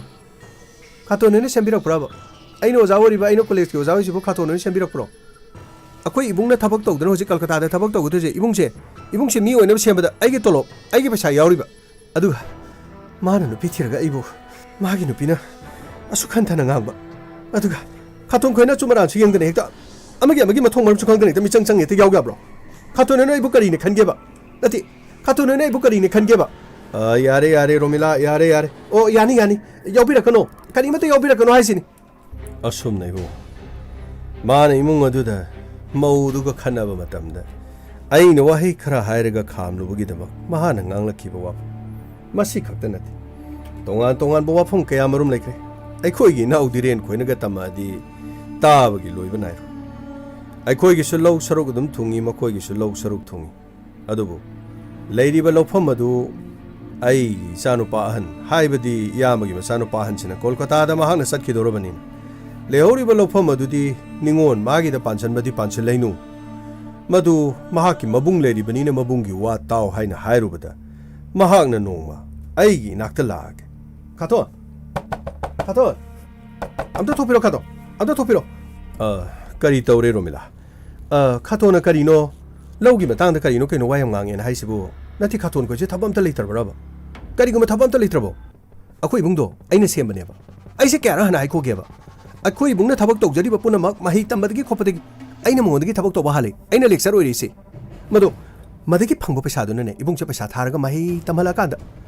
ꯃꯍꯩ ꯆꯥꯕ ꯍꯧꯔꯝꯗꯥꯏꯗꯣ ꯅꯨꯄꯤ ꯊꯤꯖꯜꯂꯛꯄꯗ ꯌꯨꯝ ꯑꯗꯨꯗ ꯑꯩꯒꯤ ꯏꯈꯥ ꯉꯔꯥꯡꯒꯤ ꯉꯥꯈꯥ ꯑꯩꯅ ꯆꯍꯤ ꯍꯟꯕ ꯑꯃ ꯏꯃꯨꯡꯁꯤꯗ ꯄꯨꯔꯛꯑꯦ ꯑꯗꯨꯕꯨ ꯑꯩꯅ ꯏꯅꯝꯃ ꯀꯧꯔꯤ ꯃꯥꯅ ꯑꯉꯥꯡ ꯃꯆꯥꯒꯤ ꯃꯑꯣꯡꯗꯨꯗ ꯑꯗꯨꯝ ꯇꯧꯗꯅ ꯏꯃꯨꯡꯗ ꯆꯈꯥꯏꯕ ꯄꯣꯠ ꯆꯩ ꯃꯥꯡꯍꯟꯕ ꯊꯣꯡꯕ ꯊꯥꯛꯄꯗꯒꯤ ꯇꯔꯨ ꯇꯅꯥꯟꯕ ꯍꯥꯏꯕꯒꯤ ꯋꯥꯐꯝ ꯂꯩꯇꯦ ꯅꯠꯇꯦ ꯈꯥꯇꯣꯟ ꯈꯣꯏ ꯂꯩꯁꯤꯗ ꯂꯩꯔꯤꯕ ꯈꯣꯠꯂꯤꯕ ꯃꯌꯥꯝ ꯂꯩꯁꯤꯗ ꯅꯣꯡꯃꯇ ꯐꯅꯦꯛ ꯃꯊꯛꯇ ꯆꯤꯡꯈꯠꯇꯦ ꯑꯗꯨꯒꯨꯝꯕꯗꯣ ꯑꯩꯅ ꯉꯥꯡꯕꯅꯤ ꯏꯄꯥ ꯏꯄꯨꯅ ꯇꯝꯕꯤꯔꯛꯄ ꯍꯧꯅ ꯂꯣꯟꯆꯠ ꯃꯌꯥꯝ ꯑꯗꯣ ꯑꯩꯅ ꯑꯣꯖా ꯑꯃ ꯑꯣꯏꯕꯅꯤ ꯇꯔꯨ ꯇꯅꯥꯟꯕ ꯑꯃꯗꯤ ꯏꯃꯨꯡꯁꯤꯒꯤ ꯃꯆꯥ ꯑꯅꯤꯗꯣ ꯃꯍꯩ ꯃꯁꯤꯡ ꯇꯝꯕꯗꯒꯤ ꯀꯔꯤꯗꯒꯤ ꯀꯔꯥꯗꯤ ꯑꯩꯅ ꯂꯣꯏ ꯌꯦꯡꯁꯤꯜꯂꯤꯕ ꯉꯥꯛꯇꯅꯤ ꯑꯗꯨ ꯈꯥꯇꯣꯟ ꯈꯣꯏꯅ ꯑꯃꯨꯛ ꯂꯧꯒꯤ ꯃꯇꯥꯡꯁꯤꯗ ꯑꯩꯕꯨ ꯌꯦꯛꯅꯕꯗꯧꯅ ꯍꯥꯏꯕꯤ ꯍꯥꯏꯁꯤꯕꯨ ꯑꯩ ꯔꯣꯃꯤꯂꯥ ꯅꯪꯒꯤ ꯂꯧꯗꯣ ꯑꯩꯈꯣꯏ ꯑꯣꯏꯒꯦ ꯍꯥꯏꯕ ꯅꯠꯇꯦꯅꯦ ꯅꯪꯒꯤ ꯂꯧꯐꯝꯗꯨ ꯅꯕꯨꯡ ꯂꯩ ꯅꯕꯨꯡꯒꯤ ꯃꯤꯡꯗ ꯄꯥꯟꯗꯗꯅ ꯅꯪꯒꯤ ꯃꯤꯡꯗ ꯄꯥꯟꯕ ꯍꯥꯏꯕꯗꯨꯗꯤ ꯐꯠꯇꯦꯅꯦ ꯅꯕꯨꯡꯗꯨꯅ ꯍꯌꯦꯡ ꯇꯉꯥꯏ ꯐꯗꯅ ꯅꯪꯉꯣꯟꯗ ꯏꯆꯜꯒꯤꯅꯤ ꯍꯥꯏꯗꯅ ꯃꯥꯅ ꯄꯤꯔꯕꯗꯤ ꯐꯩ ꯍꯧꯖꯤꯛꯃꯛꯁꯨ ꯅꯪ ꯆꯥꯅꯤꯡꯉꯥꯏ ꯊꯛꯅꯤꯡꯉꯥꯏ ꯂꯩꯇꯗꯅ ꯇꯧꯐꯝ ꯈꯪꯗꯗꯅ ꯂꯩꯕꯗꯤ ꯅꯠꯇꯦꯗꯅ ꯅꯁꯥꯃꯛꯁꯨ ꯅꯪꯁꯨ ꯂꯦꯛꯆꯔ ꯑꯃ ꯑꯣꯏꯔꯤ ꯅꯠꯇꯦ ꯀꯔꯤ ꯋꯥꯠꯄꯒꯦ ꯅꯪꯒꯤꯗꯃꯛꯄꯨ ꯀꯔꯤ ꯋꯥꯠꯀꯦ ꯃꯗꯨ ꯄꯨꯝꯅꯃꯛꯇꯨ ꯍꯨꯟꯗꯣꯛꯑꯒ ꯅꯕꯨꯡꯅ ꯂꯧꯕ ꯌꯥꯗꯦ ꯅꯕꯨꯡꯗꯨ ꯅꯪꯅ ꯁꯦꯝꯃꯛꯄꯅꯤ ꯍꯥꯏꯗꯅ ꯂꯧ ꯏꯪꯈꯣꯜꯗꯨꯕꯨ ꯅꯪꯉꯣꯟꯗ ꯃꯤꯡ ꯄꯥꯟꯒꯗꯕꯅꯤ ꯍꯥꯏꯔꯗꯤ ꯁꯥꯒꯩ ꯑꯃꯒꯤ ꯑꯩꯈꯣꯏꯁꯨ ꯄꯤꯕꯥꯅꯤꯅ ꯑꯩꯈꯣꯏꯗ ꯍꯥꯏꯔꯛꯄꯗ ꯑꯩꯈꯣꯏꯁꯨ ꯋꯥꯐꯝꯗꯣ ꯍꯥꯏꯈꯤꯕꯒꯤ ꯋꯥꯅꯤꯅꯦ ꯅꯪꯒꯤ ꯂꯧꯐꯝ ꯑꯗꯨꯗ ꯀꯜꯂꯛꯄꯤꯒꯗꯕ ꯃꯤꯇꯥꯗꯒꯗꯕ ꯅꯨꯄꯥ ꯑꯗꯨꯗꯤ ꯑꯩꯁꯨ ꯅꯠꯇꯦꯅꯦ ꯈꯥꯇꯣꯟ ꯁꯤꯗꯒꯤꯗꯤ ꯈꯥꯇꯣꯟ ꯀꯩ ꯀꯔꯤꯝ ꯌꯥꯎꯕꯤꯔꯅꯤ ꯏꯕꯨꯡꯒ ꯂꯣꯏꯅ ꯄꯥꯎ ꯐꯥꯎꯅꯖꯔꯕꯅꯤ ꯁꯤꯗꯩꯗꯤ ꯏꯕꯨꯡꯅ ꯀꯔꯤꯁꯨ ꯌꯦꯠꯀꯗꯕ ꯂꯩꯇꯦ ꯑꯗꯨꯒ ꯑꯩꯅ ꯇꯧꯖꯔꯤꯕ ꯄꯨꯝꯅꯃꯛꯁꯦ ꯑꯩ ꯏꯁꯥꯒꯤꯅꯤ ꯑꯩ ꯁꯤꯗꯩꯗꯅꯦ ꯈꯥꯇꯣꯟ ꯈꯣꯏ ꯌꯥꯎꯍꯟꯕ ꯑꯩ ꯀꯔꯤꯝꯇ ꯄꯥꯝꯗꯦ ꯃꯈꯥ ꯇꯥꯅ ꯈꯥꯇꯣꯟ ꯈꯣꯏ ꯁꯤꯗ ꯀꯔꯤꯝꯇ ꯌꯥꯎꯕꯤꯔꯛꯀꯅꯨ ꯑꯗꯨꯒꯅꯦ ꯈꯥꯇꯣꯟ ꯑꯩꯈꯣꯏꯅ ꯉꯁꯤ ꯐꯥꯎꯕꯗ ꯂꯩꯔꯛꯏꯁꯦ ꯈꯥꯇꯣꯟ ꯈꯣꯏꯗꯒꯤ ꯆꯦꯡ ꯃꯔꯨ ꯑꯃ ꯄꯨꯔꯒ ꯑꯩꯈꯣꯏꯅ ꯆꯥꯔꯛꯄ ꯅꯠꯇꯦ ꯑꯗꯨꯅ ꯈꯥꯇꯣꯟ ꯌꯥꯔꯒꯗꯤ ꯑꯩꯈꯣꯏꯒꯤ ꯊꯕꯛ ꯊꯧꯔꯝꯗ ꯀꯔꯤꯝꯇ ꯌꯥꯎꯕꯤꯔꯅꯨ ꯁꯤꯕ ꯅꯥꯕ ꯊꯣꯛꯂꯁꯨ ꯑꯩꯈꯣꯏꯁꯨ ꯆꯪꯖꯔꯛꯑꯔꯣꯏ ꯈꯥꯇꯣꯟ ꯈꯣꯏꯁꯨ ꯆꯪꯕꯤꯔꯅꯨ ꯑꯗꯨꯗꯤ ꯔꯣꯃꯤꯂꯥꯒꯤ ꯃꯑꯣꯡ ꯃꯇꯧ ꯈꯔꯗ ꯃꯈꯨꯔꯥ ꯃꯇꯣꯟ ꯑꯣꯏꯕꯤꯔꯤꯕ ꯑꯗꯣꯝ ꯑꯗꯨꯒ ꯁꯥꯒꯩ ꯃꯌꯥꯝꯁꯤꯒ ꯃꯍꯥꯛꯀ ꯌꯦꯛꯅꯕꯒꯤ ꯃꯑꯣꯡ ꯑꯃꯗ ꯂꯩꯔꯝ ꯑꯗꯨꯗꯤ ꯍꯟꯗꯛꯀꯤ ꯃꯤꯁꯤ ꯑꯁꯤ ꯅꯨꯡꯁꯤꯅꯕꯅꯗꯤ ꯇꯧꯔꯝꯗꯧ ꯃꯥꯟꯗꯦ ꯅꯨꯡꯁꯤꯗꯕ ꯌꯦꯛꯅꯕꯅꯗꯤ ꯄꯥꯡꯊꯣꯛꯑꯝꯒꯗꯕꯗꯤ ꯃꯥꯜꯂꯤ ꯏꯌꯥꯝꯕ ꯑꯗꯨꯒꯨꯝꯕ ꯋꯥꯐꯝ ꯈꯔ ꯂꯩꯅꯕꯗꯨꯅ ꯃꯍꯥꯛꯁꯤꯕꯨ ꯂꯣꯏꯁꯤꯜꯂꯒꯦ ꯀꯥꯏꯅ ꯈꯟꯕ ꯁꯥꯒꯩ ꯅꯥꯇꯩꯗ ꯑꯗꯨꯃꯥꯏꯅ ꯋꯥꯈꯜ ꯃꯌꯥꯝꯅ ꯈꯟꯅꯕ ꯂꯦꯞꯅꯕꯒꯤ ꯌꯥꯎꯖꯥꯠꯂꯣ ꯏꯟꯁꯄꯦꯛꯇꯔ ꯃꯗꯨꯒꯤ ꯋꯥꯐꯝꯗꯨꯗꯤ ꯑꯩꯈꯣꯏꯗ ꯊꯥꯖꯕꯤꯔꯨ ꯑꯩꯒꯤ ꯋꯥꯐꯝꯁꯤ ꯂꯥꯟꯅ ꯂꯧꯕꯤꯒꯅꯨ ꯏꯌꯥꯝꯕꯅ ꯇꯝꯃꯤꯕ ꯋꯥꯐꯝꯁꯤꯗꯤ ꯅꯨꯡꯁꯤꯅꯕꯒꯤ ꯋꯥꯐꯝꯗꯤ ꯅꯠꯇ꯭ꯔꯦ ꯃꯍꯥꯛ ꯐꯠꯇꯦ ꯃꯍꯥꯛꯀꯤ ꯃꯔꯝ ꯆꯠꯇꯣ ꯑꯁꯨꯝꯅ ꯇꯧꯏ ꯍꯥꯏꯗꯨꯅ ꯎꯠꯊꯣꯔꯛꯄꯅꯤꯅ ꯃꯍꯥꯛꯄꯨꯗꯤ ꯅꯨꯡꯁꯤꯕꯤꯔꯝꯃꯔꯣꯏ ꯍꯥꯏꯔꯤꯕ ꯃꯍꯥꯛ ꯅꯨꯡꯁꯤꯗ꯭ꯔꯕꯅꯤꯅ ꯍꯟꯗꯛꯀꯤ ꯃꯍꯥꯛ ꯍꯥꯜꯂꯤꯕꯁꯤꯗꯤ ꯃꯥꯕꯨ ꯅꯨꯡꯁꯤꯗꯕ ꯅꯠꯇ꯭ꯔꯒ ꯃꯤ ꯑꯃꯒꯤ ꯄꯨꯟꯁꯤꯗ ꯌꯦꯠꯄ ꯅꯠꯇ꯭ꯔꯒ ꯂꯟ ꯊꯨꯝꯒ ꯃꯔꯤ ꯂꯩꯅꯕ ꯍꯥꯏꯕꯗꯤ ꯏꯃꯨꯡ ꯃꯅꯨꯡꯗꯒꯤ ꯁꯅꯥ ꯂꯨꯄꯥ ꯍꯨꯔꯥꯟꯕ ꯂꯥꯛꯄꯗ ꯃꯤ ꯂꯩꯇꯕꯒꯤ ꯇꯟꯖꯥ ꯂꯧꯔꯒ ꯃꯍꯥꯛꯄꯨ ꯍꯥꯠꯂꯝꯕ ꯄꯨꯝꯅꯃꯛꯁꯤ ꯇꯣꯉꯥꯟ ꯇꯣꯉꯥꯟꯕ ꯃꯤꯠꯌꯦꯡ ꯀꯌꯥ ꯂꯩ ꯌꯥꯝ ꯅꯨꯡꯉꯥꯏꯔꯦ ꯏꯌꯥꯝꯕ ꯋꯥꯔꯧꯕꯤꯕ ꯌꯥꯗꯦ ꯇꯉꯥꯏ ꯐꯗ꯭ꯔꯕꯗꯤ ꯑꯩ ꯀꯔꯤ ꯈꯪꯅꯤꯡꯕ ꯂꯩꯔꯒꯁꯨ ꯏꯌꯥꯝꯕ ꯑꯩ ꯑꯗꯨꯃꯛ ꯌꯨꯝꯗ ꯂꯥꯛꯆꯒꯦ ꯉꯁꯤꯒꯤꯗꯤ ꯏꯌꯥꯝꯕ ꯌꯧꯕꯤꯕ ꯌꯥꯔꯅꯤ ꯌꯥꯝ ꯅꯨꯡꯉꯥꯏꯔꯦ ꯏꯟꯁꯄꯦꯛꯇꯔ ꯑꯗꯨꯒ ꯋꯥꯐꯝ ꯑꯃꯇꯪꯒ ꯃꯍꯥꯛꯀꯤ ꯊꯕꯛ ꯊꯧꯔꯝꯗ ꯑꯩꯈꯣꯏꯅ ꯌꯦꯠꯂꯨꯕ ꯃꯍꯥꯛꯀꯤ ꯃꯌꯨꯝꯗ ꯀꯅꯥ ꯂꯥꯛꯄ ꯀꯅꯥ ꯆꯪꯕ ꯑꯩꯈꯣꯏꯅ ꯌꯦꯡꯁꯤꯟꯒꯦ ꯌꯥꯎꯅ ꯌꯦꯡꯁꯤꯜꯂꯕꯗꯤ ꯀꯅꯥ ꯑꯃꯠꯇꯅ ꯃꯥꯒꯤ ꯃꯇꯨ ꯅꯥꯝꯃ ꯁꯣꯛꯄ ꯌꯥꯔꯣꯏ ꯑꯗꯨꯕꯨ ꯃꯍꯥꯛꯀꯤ ꯏꯃꯨꯡ ꯃꯅꯨꯡꯗ ꯃꯥꯅ ꯄꯨꯁꯟꯅꯤꯡꯕ ꯃꯤ ꯄꯨꯁꯤꯟꯕ ꯃꯍꯥꯛꯀꯤ ꯏꯃꯨꯡ ꯃꯅꯨꯡꯗ ꯃꯍꯥꯛꯅ ꯇꯧꯅꯤꯡꯕ ꯊꯕꯛ ꯇꯧꯕ ꯃꯇꯝꯗ ꯑꯩꯈꯣꯏ ꯀꯔꯤꯃꯠꯇ ꯌꯦꯡꯗ꯭ꯔꯦ ꯀꯔꯤꯃꯠꯇꯁꯨ ꯌꯦꯡꯁꯤꯟꯗ꯭ꯔꯦ ꯃꯔꯝꯗꯤ ꯃꯥꯅ ꯑꯩꯈꯣꯏꯒꯤ ꯋꯥꯐꯝ ꯀꯌꯥꯁꯤ ꯇꯥꯕꯤꯗꯕꯅꯤꯅ ꯍꯥꯏꯔꯨꯕ ꯋꯥꯐꯝꯁꯤꯡꯗ ꯑꯔꯦꯝꯕ ꯃꯗꯨꯅ ꯑꯩꯈꯣꯏ ꯃꯥꯒꯤ ꯄꯨꯟꯁꯤ ꯂꯝꯕꯤꯗꯗꯤ ꯑꯩꯈꯣꯏ ꯑꯌꯦꯠꯄꯁꯨ ꯄꯤꯗꯦ ꯍꯥꯏꯁꯨ ꯍꯥꯏꯗꯦ ꯅꯨꯡꯉꯥꯏꯖꯔꯦ ꯏꯟꯁꯄꯦꯛꯇꯔ ꯇꯉꯥꯏ ꯐꯗꯕ ꯈꯪꯅꯤꯡꯕ ꯂꯩꯔꯕꯁꯨ ꯄꯨꯝꯅꯃꯛ ꯑꯗꯨꯝ ꯍꯥꯏꯕꯤꯔꯛꯎ ꯃꯐꯝ ꯑꯁꯤꯗ ꯂꯥꯛꯇꯨꯅ ꯑꯩꯈꯣꯏ ꯍꯦꯛꯇ ꯏꯟꯁꯄꯦꯛꯇꯔꯒ ꯎꯅꯕꯒꯤ ꯇꯟꯖꯥꯗꯨ ꯂꯧꯖꯒꯦ ꯏꯌꯥꯝꯕ ꯌꯥꯝ ꯅꯨꯡꯉꯥꯏꯖꯔꯦ ꯏꯌꯥꯝꯕꯒꯤ ꯀooperation ꯑꯁꯤꯒꯤꯗꯃꯛ ꯍꯥꯏꯅꯤꯡꯉꯥꯏ ꯂꯩꯇꯅ ꯊꯥꯒꯠꯆꯔꯤ ꯃꯤꯁꯤ ꯑꯃ ꯊꯣꯛꯂꯤꯕꯅꯤꯅ ꯃꯤꯁꯤ ꯑꯗꯨꯗ ꯆꯤꯡꯅꯕ ꯑꯗꯨꯒ ꯃꯤꯁꯤ ꯑꯁꯤꯒꯤ ꯏꯟꯚꯦꯁꯇꯤꯒꯦꯁꯟ ꯇꯧꯔꯤꯕꯅꯤꯅ ꯑꯩꯈꯣꯏꯒꯤ ꯃꯤꯠꯌꯦꯡ ꯑꯃꯗꯤ ꯑꯩꯈꯣꯏꯒꯤ ꯋꯥꯈꯜꯗꯤ ꯇꯣꯉꯥꯜꯂꯤ ꯋꯥꯔꯧꯕꯤꯕ ꯌꯥꯗꯦ ꯏꯌꯥꯝꯕ ꯀꯔꯤꯁꯨ ꯀꯥꯏꯕ ꯂꯩꯇꯦ ꯏꯟꯁꯄꯦꯛꯇꯔ ꯑꯗꯨꯗꯤ ꯑꯩꯈꯣꯏ ꯑꯃꯨꯛ ꯌꯧꯖꯔꯛꯈꯤꯒꯦ ꯐꯅꯤ ꯏꯌꯥꯝꯕ ꯒꯥꯃꯩ ꯁꯔ ꯑꯉꯥꯡꯁꯤꯡꯗꯨ ꯀꯧꯁꯜꯂꯣ ꯐꯒꯅꯤ ꯁꯔ ꯆꯪꯈꯤꯌꯣ ꯁꯤꯗ ꯄꯔꯦꯡ ꯅꯈꯣꯏ ꯁꯤꯗ ꯂꯩꯌꯨꯁꯦ ꯀꯔꯤꯅꯣ ꯂꯥꯛꯇꯕ ꯀꯅꯥ ꯌꯥꯎꯕꯅꯣ ꯑꯇꯩ ꯀꯅꯥ ꯁꯔ ꯑꯩꯈꯣꯏ ꯑꯌꯥꯝꯕꯗꯤ ꯂꯣꯏꯅ ꯁꯨꯠꯆꯩ ꯁꯣꯝꯗ ꯆꯪꯈꯤꯌꯣ ꯂꯦꯗꯤꯁ ꯁꯥꯏꯠ ꯁꯣꯝꯗ ꯂꯥꯛꯄꯤꯔꯣ ꯂꯦꯗꯤꯁꯀꯤꯗꯤ ꯁꯣꯝꯗ ꯂꯩꯔꯦꯀꯣ ꯅꯈꯣꯏ ꯁꯣꯝꯗ ꯂꯩꯔꯦꯗ ꯁꯣꯝꯗ ꯑꯁ ꯀꯩꯅꯣ ꯇꯧꯔꯤꯕꯣ ꯄꯔꯦꯡ ꯂꯦꯞꯍꯜꯂ ꯐꯨꯗꯣꯏꯖꯥꯠꯂꯣ ꯑꯁ ꯀꯔꯤꯅꯣ ꯅꯪꯅ ꯃꯔꯣꯜ ꯑꯃ ꯔꯣꯁꯟ ꯍꯣꯔꯦꯟ ꯑꯃꯨꯛ ꯂꯣꯏꯅ ꯀꯝꯂꯥꯛꯇꯒ ꯆꯩ ꯇꯧꯔ ꯀꯟꯊꯔꯛꯑꯗꯤ ꯑꯁ ꯀꯝꯂꯥꯛꯁꯤ ꯅꯥꯅꯤ ꯑꯩꯗꯤ ꯈꯣꯡꯒ꯭ꯔꯥꯎ ꯑꯁꯥꯡꯕꯤꯁꯨ ꯁꯦꯠꯍꯧꯗ꯭ꯔꯦ ꯑꯁ ꯌꯥꯔꯦꯃꯤ ꯗꯥꯆꯥꯟ ꯅꯪꯅ ꯉꯥꯡꯕꯁꯤ ꯃꯁꯩ ꯇꯧꯏꯕ ꯁꯤꯒꯤ ꯃꯇꯝꯁꯤꯗ ꯐꯥꯒꯤ ꯇꯧ ꯌꯥꯔꯤꯕ꯭ꯔꯥ ꯑꯁ ꯀꯗꯥꯏꯗꯒꯤ ꯐꯥꯒꯤꯅꯣꯃꯤ ꯍꯥꯞꯄꯦꯟ ꯁꯦꯠꯂꯗꯤ ꯍꯣꯔꯦꯟ ꯀꯜꯂꯛꯑꯗꯤ ꯗꯥꯏꯔꯦꯛ ꯎꯟꯖꯥꯗꯅꯤ ꯅꯥꯔꯣꯏꯗ꯭ꯔꯣ ꯌꯥꯔꯦ ꯑꯉꯥꯡꯁꯥ ꯁꯣꯝꯗ ꯂꯩꯌꯨꯁꯦ ꯑꯩ ꯋꯥꯏꯒꯦ ꯅꯈꯣꯏꯒꯤ ꯃꯦꯗꯥꯝ ꯔꯣꯃꯤꯂꯥ ꯃꯍꯥꯛꯀꯤ ꯃꯤꯆꯦ ꯑꯁꯤꯒꯤ ꯃꯇꯥꯡꯗ ꯅꯈꯣꯏꯗ ꯋꯥꯍꯪ ꯈꯔ ꯍꯪꯒꯦ ꯇꯧꯕꯅꯤ ꯅꯈꯣꯏ ꯆꯨꯝꯅ ꯈꯨꯝꯒꯅꯦꯅ ꯑꯩ ꯈꯜꯂꯤ ꯑꯗꯨꯒ ꯅꯈꯣꯏ ꯀꯣꯑꯣꯄꯔꯦꯁꯟ ꯐꯖꯅ ꯄꯤꯕꯤꯌꯨ ꯔꯣꯃꯤꯂꯥꯅ ꯂꯩꯇꯕ ꯅꯨꯃꯤꯠ ꯑꯁꯤꯗ ꯅꯈꯣꯏ ꯇ꯭ꯌꯨꯁꯟ ꯇꯧꯏ ꯅꯠꯇ꯭ꯔꯥ ꯁꯔ ꯇ꯭ꯌꯨꯁꯟ ꯇꯧꯏ ꯁꯔ ꯑꯗꯨꯗꯤ ꯇ꯭ꯌꯨꯁꯟ ꯂꯣꯏꯔꯕ ꯃꯇꯨꯡꯗ ꯃꯦꯗꯥꯝ ꯔꯣꯃꯤꯂꯥꯁꯤ ꯀꯣꯂꯦꯖ ꯀꯥꯔꯛꯇ꯭ꯔꯦꯀꯣ ꯁꯔ ꯀꯣꯂꯦꯖ ꯀꯥꯔꯛꯇ꯭ꯔꯦ ꯑꯣꯀꯦ ꯅꯪꯒꯤ ꯃꯤꯡ ꯀꯔꯤ ꯁꯔ ꯕꯕꯂꯨ ꯀꯗꯥꯏ ꯅꯪꯒꯤ ꯐꯣꯟꯗꯣ ꯁꯔ ꯑꯩ ꯐꯣꯟꯁꯤ ꯃꯩ ꯌꯥꯎꯗ꯭ꯔꯦ ꯁꯔ ꯀꯔꯤ ꯐꯣꯟ ꯃꯩ ꯌꯥꯎꯗ꯭ꯔꯦꯗꯤ ꯁꯔ ꯃꯩꯁꯤ ꯂꯣꯏꯊꯣꯛꯈꯤꯕ ꯁꯟꯇꯣꯁ ꯁꯔ ꯃꯥꯒꯤ ꯐꯣꯟꯁꯤ ꯃꯩ ꯌꯥꯎꯗ꯭ꯔꯦ ꯃꯩ ꯍꯥꯞꯄꯨ ꯐꯅꯤ ꯁꯔ ꯄꯥꯏꯁꯜꯂꯨ ꯁꯔ ꯃꯩ ꯌꯥꯎꯔꯁꯨ ꯁꯔ ꯁꯤ ꯐꯣꯟꯁꯤ ꯕꯦꯔꯥ ꯑꯃ ꯏꯔꯩ ꯂꯩꯔꯦ ꯁꯔ ꯄꯨꯄꯥ ꯍꯦꯛꯇ ꯃꯨꯠꯄ ꯁꯔ ꯍꯩ ꯐꯣꯟꯗꯣ ꯄꯤꯈꯣ ꯐꯣꯟꯗꯣ ꯄꯤꯈꯣꯅꯦ ꯐꯅꯤ ꯁꯔ ꯍꯪꯉꯨ ꯀꯔꯤꯅꯣ ꯁꯦ ꯅꯪꯒꯤ ꯂꯣꯛꯁꯤ ꯀꯩꯅꯣ ꯁꯔ 1 2 3 4 5 1 2 3 4 5 ꯍꯨꯔꯥꯟꯕꯅꯤꯅꯦ ꯍꯥ ꯍꯨꯔꯥꯟꯕ ꯂꯣꯟꯆꯠ ꯆꯠꯄꯅꯤꯅ ꯀꯤꯄꯦꯗꯁꯤ ꯂꯣꯛ ꯊꯝꯃꯤꯅꯦꯕ ꯁꯔ ꯑꯗꯨꯒꯤ ꯅꯠꯇꯦ ꯁꯔ ꯇꯥꯍꯧꯔꯁꯨ ꯃꯤꯅ ꯈꯨꯜꯂꯒ ꯍꯥꯡꯕ ꯉꯝꯗꯅꯕ ꯀꯩꯒꯤꯅꯣ ꯍꯥꯏꯁꯤꯕꯣ ꯃꯤꯅ ꯍꯥꯡꯉꯒ ꯃꯤꯅ ꯌꯦꯡꯕ ꯌꯥꯗꯕ ꯌꯥꯎꯕ꯭ꯔꯣ ꯑꯔꯣꯟꯕ ꯌꯥꯎꯕ꯭ꯔꯕ ꯑꯔꯣꯟ ꯑꯊꯨꯞꯇꯤ ꯇꯥꯏꯕꯪ ꯃꯤꯑꯣꯏꯕꯗꯒꯤ ꯍꯦꯟꯅ ꯇꯧꯕ ꯂꯩꯇꯦꯅꯦ ꯍꯥ ꯂꯣꯏꯅꯃꯛ ꯁꯔ ꯁꯤ ꯑꯝꯇ ꯌꯦꯡꯕꯤꯌꯨ ꯁꯔ ꯀꯔꯤ ꯁꯤꯗꯤ ꯀꯔꯤ ꯁꯤ ꯀꯔꯤꯅꯣ ꯁꯔ ꯀꯔꯤ ꯇꯧꯔꯒꯦ ꯁꯔ ꯑꯩ ꯕꯕꯂꯨ ꯍꯥꯏꯕ ꯅꯠꯇ꯭ꯔꯣ ꯅꯪꯕꯣ ꯃꯥꯅꯦ ꯁꯔ ꯅꯪ ꯁꯤꯗꯩꯗ ꯅꯈꯣꯏꯒꯤ ꯑꯣꯖꯥ ꯔꯣꯃꯤꯂꯥꯒꯤ ꯐꯣꯇꯣꯁꯤ ꯃꯐꯝ ꯆꯥꯗꯅ ꯐꯣꯇꯣ ꯀꯥꯞꯄꯒ ꯁꯤꯗ ꯌꯥꯎꯔꯤꯁꯤ ꯀꯩꯅꯣ ꯍꯩ ꯀꯩꯒꯤꯅꯣ ꯁꯤ ꯌꯥꯎꯔꯤꯁꯤ ꯀꯩꯒꯤꯅꯣ ꯁꯤ ꯀꯩꯒꯤꯅꯣ ꯁꯤ ꯍꯌꯦꯡꯒꯩ ꯇꯧꯖꯔꯣꯏ ꯁꯔ ꯍꯌꯦꯡꯒꯩ ꯁꯨꯛꯇꯧ ꯇꯧꯖꯔꯣꯏ ꯁꯔ ꯍꯌꯦꯡꯒꯩ ꯇꯧꯖꯔꯔꯣꯏ ꯁꯤꯈ꯭ꯔꯕ ꯑꯣꯖꯥꯁꯤꯕꯨ ꯍꯌꯦꯡꯒꯩ ꯇꯧꯖꯔꯣꯏꯗꯤ ꯀꯔꯤ ꯅꯠꯇꯦ ꯅꯪꯅ ꯑꯣꯖꯥꯒꯤ ꯇ꯭ꯌꯨꯁꯟ ꯂꯥꯛꯏꯁꯤꯕꯨ ꯑꯣꯖꯥꯒꯤ ꯃꯁꯥꯗ ꯅꯪꯅ ꯀꯥꯞꯄꯤꯕ ꯐꯣꯇꯣꯁꯤ ꯀꯔꯝ ꯀꯥꯟꯗ ꯀꯥꯞꯄꯤꯅꯣ ꯃꯐꯝ ꯆꯥꯗ ꯅꯪ ꯁꯤꯗ ꯐꯣꯇꯣ ꯀꯥꯞꯄꯤꯁꯤ ꯀꯩꯒꯤꯅꯣꯕ ꯁꯔ ꯁꯨꯝ ꯐꯣꯇꯣ ꯃꯌꯦꯛ ꯁꯦꯡꯕ꯭ꯔꯅ ꯁꯨꯝ ꯅꯝꯃꯒ ꯌꯦꯡꯕꯅꯤ ꯁꯔ ꯑꯗꯨꯗ ꯁꯨꯝ ꯑꯣꯖꯥꯅ ꯂꯥꯏꯔꯤꯛ ꯇꯥꯛꯏꯉꯩꯗ ꯁꯨꯝ ꯋꯥꯗꯅ ꯇꯧꯐꯝ ꯈꯪꯗ ꯁꯨꯝ ꯇ꯭ꯔꯦꯛ ꯁꯨꯝ ꯅꯝꯈꯤꯕꯅꯦꯕ ꯁꯔ ꯑꯗꯨꯗ ꯇꯧꯖꯈꯤꯕꯅꯤ ꯁꯔ ꯁꯤꯗꯒꯤꯗꯤ ꯁꯔ ꯑꯩ ꯑꯝꯇ ꯅꯝꯖꯔꯔꯣꯏ ꯁꯤꯗꯒꯤꯗꯤ ꯅꯝꯖꯔꯔꯣꯏ ꯅꯪꯅ ꯅꯝꯒꯦ ꯍꯥꯏꯔꯁꯨ ꯑꯣꯖꯥꯗꯨ ꯁꯤꯈ꯭ꯔꯦꯅꯦ ꯁꯔ ꯁꯤꯗꯤ ꯁ꯭ꯀꯨꯜꯗ ꯑꯣꯖꯥꯅ ꯆꯪꯉꯛꯄ ꯁ꯭ꯀꯨꯜꯗ ꯑꯣꯖꯥꯅ ꯊꯣꯔꯛꯄ ꯑꯗꯨꯒ ꯁ꯭ꯀꯨꯜꯗ ꯂꯥꯏꯔꯤꯛ ꯇꯥꯛꯏꯉꯩꯒꯤ ꯁꯔ ꯃꯥꯏꯁꯤ ꯚꯤꯗꯤꯑꯣ ꯑꯃꯗꯤ ꯐꯣꯇꯣ ꯄꯤꯛꯊꯅ ꯌꯥꯎꯏ ꯁꯔ ꯑꯩ ꯌꯥꯝ ꯁꯦꯡꯅ ꯍꯥꯏꯖꯔꯒꯦ ꯁꯔ ꯑꯩꯈꯣꯏ ꯃꯦꯗꯥꯝ ꯔꯣꯃꯤꯂꯥꯁꯦ ꯑꯩꯅ ꯃꯁꯛꯁꯨ ꯐꯖꯕꯁꯤꯗ ꯃꯌꯥ ꯆꯧꯗꯣꯔꯤ ꯍꯦꯛꯇ ꯃꯥꯟꯕ ꯑꯩꯅ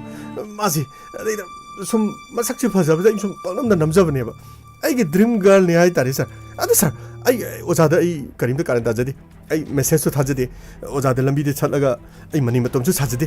ꯑꯩ ꯇ꯭ꯌꯨꯁꯟ ꯇꯣꯉꯥꯟꯅ ꯇꯧꯒꯦꯁꯨ ꯍꯥꯏꯖꯔꯨꯗꯦ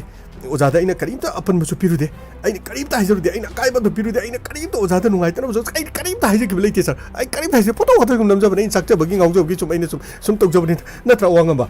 ꯀꯔꯤ ꯑꯋꯥꯡꯉꯝꯕ ꯀꯅꯥꯅꯣ ꯁꯔ ꯑꯩꯅꯤ ꯁꯔ ꯅꯪꯒꯤ ꯐꯣꯟ ꯄꯤꯔꯣ ꯁꯔ ꯁꯤ ꯂꯩꯖꯔꯦ ꯁꯔ ꯀꯤꯂꯣ ꯈꯥꯡꯉꯣ ꯁꯔ ꯁꯟꯇꯣꯁ ꯌꯦꯡꯉꯨ ꯐꯅꯤ ꯁꯔ ꯅꯈꯣꯏꯕꯨ ꯂꯥꯏꯔꯤꯛ ꯇꯥꯛꯄꯤ ꯇꯝꯕꯤꯔꯤꯕ ꯑꯣꯖꯥꯕꯨ ꯅꯈꯣꯏꯒꯤ ꯍꯦꯔꯣꯏꯟ ꯑꯣꯏꯅ ꯅꯈꯣꯏꯒꯤ ꯗ꯭ꯔꯤꯝ ꯒꯔꯜ ꯑꯣꯏꯅ ꯎꯔꯤꯕꯅꯤ ꯐꯤꯂꯝꯗ ꯂꯤꯂꯥꯗ ꯗ꯭ꯔꯃꯥꯗ ꯇꯧꯕꯗꯨ ꯑꯁꯦꯡꯕꯒꯤ ꯄꯨꯟꯁꯤꯗ ꯍꯦꯛꯇ ꯇꯧꯈꯥꯏꯕꯒꯤ ꯋꯥꯅꯤ ꯅꯠꯇꯦ ꯑꯣꯖꯥꯒꯩꯁꯦ ꯎꯕꯗ ꯍꯦꯛꯇ ꯀꯣꯏꯈꯥꯏꯅꯤꯡꯕ ꯐꯣꯇꯣꯒꯩꯁꯦ ꯍꯦꯛꯇ ꯀꯥꯞꯈꯥꯏꯅꯤꯡꯕ ꯅꯠꯇ꯭ꯔꯣ ꯌꯥꯝ ꯍꯥꯏꯗꯦꯅꯦ ꯅꯣꯏ ꯆꯠꯈꯥꯏꯔꯨꯁꯦ ꯀꯥꯞꯈꯥꯏꯁꯦ ꯅꯦꯠꯈꯥꯏꯁꯦ ꯀꯣꯏꯈꯥꯏꯁꯦ ꯊꯨꯒꯥꯏꯁꯦ ꯌꯥꯝ ꯍꯥꯏꯗꯦꯅꯦ ꯁꯔ ꯁꯤꯁꯨ ꯆꯞ ꯃꯥꯟꯅꯕ ꯐꯣꯇꯣꯅꯤ ꯌꯥꯎꯔꯤꯁꯦ ꯑꯣ ꯅꯪꯁꯨ sir sir, ai cái tụng sir, ai cái tụng sir, nơi nạt ra, nơi này mà nạt cái, nơi này, nạt thì sir, ai mà sát thật sinh đấy, ai mà lôi nhau này, khuyên college đấy sát thật sinh lôi nó khuyên, người tham rồi mình lấy cái photo nhau, bắt tay nhau rồi sir, lôi nhau này sir, nói nhau này sir, ai đi, bây giờ rồi mình lấy cái photo tay nhau đi, mỗi người lôi nhau hay gì bộ, anh muốn đi nhau xí nhau đấy nào, ai, cái nói là tao muốn solid đó, sir. ꯑꯩꯉꯣꯟꯗꯗꯤ ꯌꯥꯎꯗꯦ ꯍꯥꯏꯒꯦ ꯇꯧꯅꯤ ꯁꯥꯔ ꯀꯔꯤ ꯅꯪ ꯍꯧꯖꯤꯛ ꯃꯨꯠꯊꯠꯈꯤꯕ꯭ꯔꯣ ꯍꯧꯖꯤꯛ ꯃꯨꯠꯊꯠꯈꯤꯕ꯭ꯔꯣ ꯅꯠꯇꯦꯗꯣ ꯁꯥꯔ ꯑꯣꯖꯥꯗꯤ ꯑꯣꯖꯥ ꯑꯣꯏꯅ ꯑꯗꯨꯝ ꯈꯜꯂꯤꯗ ꯀꯔꯥꯏꯗꯤ ꯑꯣꯏꯁꯨ ꯑꯣꯏꯔꯣꯏꯗꯧꯗ ꯑꯣꯖꯥꯗꯕꯨ ꯀꯣꯏꯅꯕ ꯅꯨꯄꯤꯗꯧꯅ ꯋꯥꯈꯜ ꯑꯗꯨ ꯈꯟꯗꯦꯗ ꯑꯣꯖꯥ ꯑꯩꯈꯣꯏꯗꯤ ꯑꯣꯖꯥ ꯑꯣꯏꯅ ꯑꯗꯨꯝ ꯈꯜꯂꯤ ꯍꯣꯏ ꯃꯁꯤ ꯀꯩꯅꯣꯝ ꯇꯧꯏꯅꯦ ꯑꯩꯅ ꯍꯪꯉꯤꯁꯤ ꯅꯣꯏꯁꯤ ꯅꯔꯥ ꯂꯩꯔꯝꯗꯦ ꯑꯝꯇ ꯊꯥꯗꯣꯛ ꯅꯔꯥ ꯂꯩꯔꯝꯗꯦ ꯑꯝꯇ ꯊꯥꯗꯣꯛ ꯍꯥꯏꯁꯤꯅꯤ ꯅꯨꯄꯤ ꯃꯆꯥꯁꯤꯡ ꯁꯥꯔ ꯑꯩ ꯋꯥꯒꯦ ꯅꯈꯣꯏꯅ ꯎꯕꯗ ꯁꯤꯗ ꯂꯩꯕ ꯅꯨꯄꯥ ꯃꯆꯥꯁꯤꯡꯁꯤ ꯑꯣꯖꯥ ꯔꯣꯃꯤꯂꯥꯒ ꯈ꯭ꯋꯥꯏꯗꯒꯤ ꯅꯛꯅꯕꯁꯤ ꯀꯅꯥ ꯀꯅꯥꯅꯣ ꯁꯥꯔ ꯈ꯭ꯋꯥꯏꯗꯒꯤ ꯅꯛꯅꯕ ꯍꯥꯏꯕꯗꯤ ꯊꯣꯏꯅꯗꯤ ꯂꯩꯇꯦ ꯁꯥꯔ ꯔꯣꯁꯟꯁꯨ ꯗꯥꯆꯥꯟꯁꯨ ꯀꯤꯁꯟꯁꯨ ꯑꯋꯥꯡꯉꯝꯕꯁꯨ ꯕꯕ꯭ꯂꯨꯁꯨ ꯊꯣꯏꯊꯣꯏꯁꯨ ꯑꯗꯨꯒ ꯃꯣꯏ ꯑꯗꯨꯝ ꯄꯪꯇꯤꯟꯗ ꯇꯤꯟꯅꯕꯅꯦ ꯑꯗꯨꯝ ꯑꯩꯈꯣꯏ ꯃꯦꯗꯥꯝꯗꯤ ꯑꯃꯁꯨ ꯀꯥ ꯍꯦꯟꯅ ꯁꯤ ꯍꯥꯏꯕ ꯂꯩꯇꯕꯅꯤ ꯌꯥꯝ ꯂꯨꯅꯁꯨ ꯑꯗꯨꯝ ꯃꯥꯅ ꯃꯌꯥꯝꯁꯤꯗꯒꯤ ꯂꯣꯏꯅ ꯇꯧꯖꯕꯅꯤ ꯅꯣꯏꯅ ꯍꯥꯏꯗꯨ ꯁꯦꯡꯉꯦꯀꯣ ꯑꯁꯦꯡꯕꯅꯤ ꯁꯥꯔ ꯑꯗꯨꯗꯤ ꯀꯣꯂꯦꯖꯇ ꯂꯩꯕ ꯁꯥꯇ꯭ꯔ ꯇꯨꯏꯁꯟ ꯇꯧꯕ ꯌꯥꯎꯗꯕ ꯑꯣꯖꯥ ꯔꯣꯃꯤꯂꯥꯗ ꯍꯣꯞ ꯆꯥꯕ ꯑꯣꯖꯥ ꯔꯣꯃꯤꯂꯥꯗ ꯑꯄꯟꯕ ꯄꯤꯕ ꯗꯤꯁꯇꯔꯕ ꯇꯧꯕ ꯅꯣꯏꯅ ꯈꯪꯕ ꯂꯩꯕ꯭ꯔꯣ ꯁꯥꯔ ꯑꯗꯨꯒꯨꯝꯕ ꯋꯥꯐꯝꯗꯤ ꯃꯦꯗꯥꯝꯅ ꯅꯣꯡꯃꯇ ꯑꯩꯈꯣꯏꯗꯁꯨ ꯍꯧꯗꯣꯛꯑꯝꯗꯦ ꯐꯔꯁꯨ ꯐꯠꯇ꯭ꯔꯁꯨ ꯑꯩꯈꯣꯏ ꯅꯨꯄꯤ ꯃꯁꯦꯟ ꯑꯩꯈꯣꯏꯗꯗꯤ ꯅꯣꯡꯃꯇꯁꯨ ꯃꯦꯗꯥꯝꯅ ꯍꯧꯗꯣꯛꯑꯝꯕ ꯌꯥꯏ ꯑꯩꯈꯣꯏꯗꯗꯤ ꯋꯥꯐꯝꯗꯣ ꯍꯧꯗꯣꯛꯑꯝꯕꯗꯤ ꯀꯔꯤꯃꯠꯇ ꯂꯩꯇꯦ ꯐꯔꯦ ꯅꯨꯄꯤ ꯃꯆꯥꯁꯤꯡ ꯂꯣꯏ ꯆꯠꯄ ꯌꯥꯔꯅꯤ ꯅꯨꯄꯥ ꯃꯆꯥꯁꯤꯡꯗꯤ ꯂꯩꯍꯧꯒꯣ ꯋꯥꯍꯪ ꯄꯥꯎꯍꯪ ꯂꯣꯏꯅ ꯆꯠꯊꯈꯤꯅꯤ ꯑꯃꯠꯇ ꯂꯦꯝꯅ ꯊꯥꯍꯤꯔꯣꯏ ꯅꯈꯣꯏꯒꯤ ꯀꯣꯜ ꯗꯤꯇꯦꯜꯁ ꯔꯦꯀꯣꯔꯗ ꯑꯗꯨꯒ ꯅꯈꯣꯏ ꯀꯔꯤ ꯋꯥꯔꯤ ꯁꯥꯟꯅꯩ ꯅꯈꯣꯏ ꯐꯣꯟꯗ ꯀꯔꯤ ꯌꯥꯎꯏ ꯅꯈꯣꯏ ꯀꯔꯤ ꯃꯦꯁꯦꯖ ꯊꯥꯅꯩ ꯄꯨꯝꯅꯃꯛ ꯌꯦꯡꯈꯤꯅꯤ ꯁꯟꯇꯣꯁ ꯁꯥꯔ ꯈꯔ ꯊꯨꯅ ꯃꯈꯣꯏꯁꯤꯡꯁꯤ ꯆꯦꯛ ꯇꯧꯁꯤ ꯐꯅꯤ ꯁꯥꯔ ꯑꯗꯨꯒ ꯅꯪꯒꯤ ꯀꯣꯜ ꯗꯤꯇꯦꯜꯁ ꯔꯦꯀꯣꯔꯗꯁꯨ ꯑꯊꯨꯕ ꯃꯇꯝꯗ ꯄꯨꯊꯣꯛꯅꯕ ꯍꯣꯠꯅꯔꯣ ꯀꯦꯁ ꯑꯁꯤꯒꯤ ꯃꯥꯏꯌꯣꯟ ꯆꯨꯝꯅꯅꯕꯒꯤꯗꯃꯛ ꯌꯦꯡꯕ ꯇꯥꯔꯦꯗꯅ ꯀꯅꯥꯅ ꯃꯤꯍꯥꯠ ꯑꯁꯤꯕꯨ ꯆꯠꯊꯔꯤꯕ ꯈ꯭ꯋꯥꯏꯗꯒꯤ ꯅꯛꯄ ꯑꯩꯈꯣꯏꯅ ꯈꯪꯗꯕ ꯑꯃꯅꯗꯤ ꯆꯠꯊꯕ ꯑꯣꯏꯔꯝꯒꯗꯧꯔꯤꯕꯅꯤ Lakle lakle Inspector Tayay Tayay Tayay Lak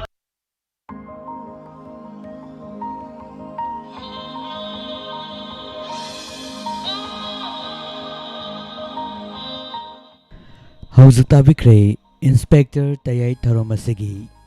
Chawanga Marfunipan Suba Tangkak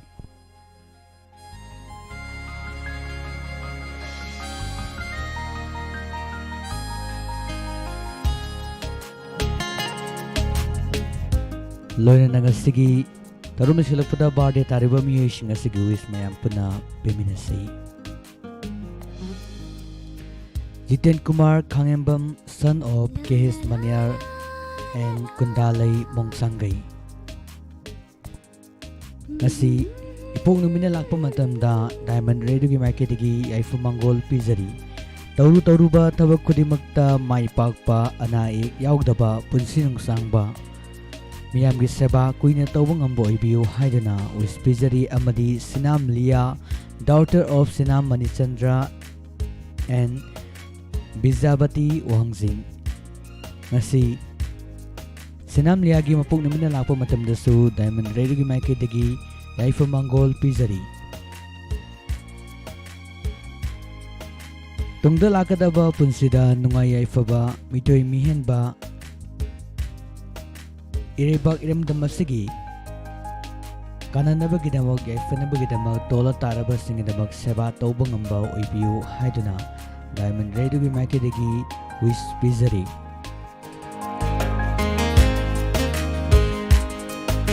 Lona Nangasigi Unadi Tamziki Batarum Singasigalona Nani Subatarum Paring Lushinjana Bapungzadu Yokshin Jarakle Haying Ayuki Pung Mapal Taba Matamda Mahuk Sagum Nungairaba Tarum Kia Puduna Amukhana Laksagi Nasigi Unadi Tarum Tabiri Basingbo Amukahana Tarum Lushinjana Ba Mayamdagi Ayava Luxury Pinabirasi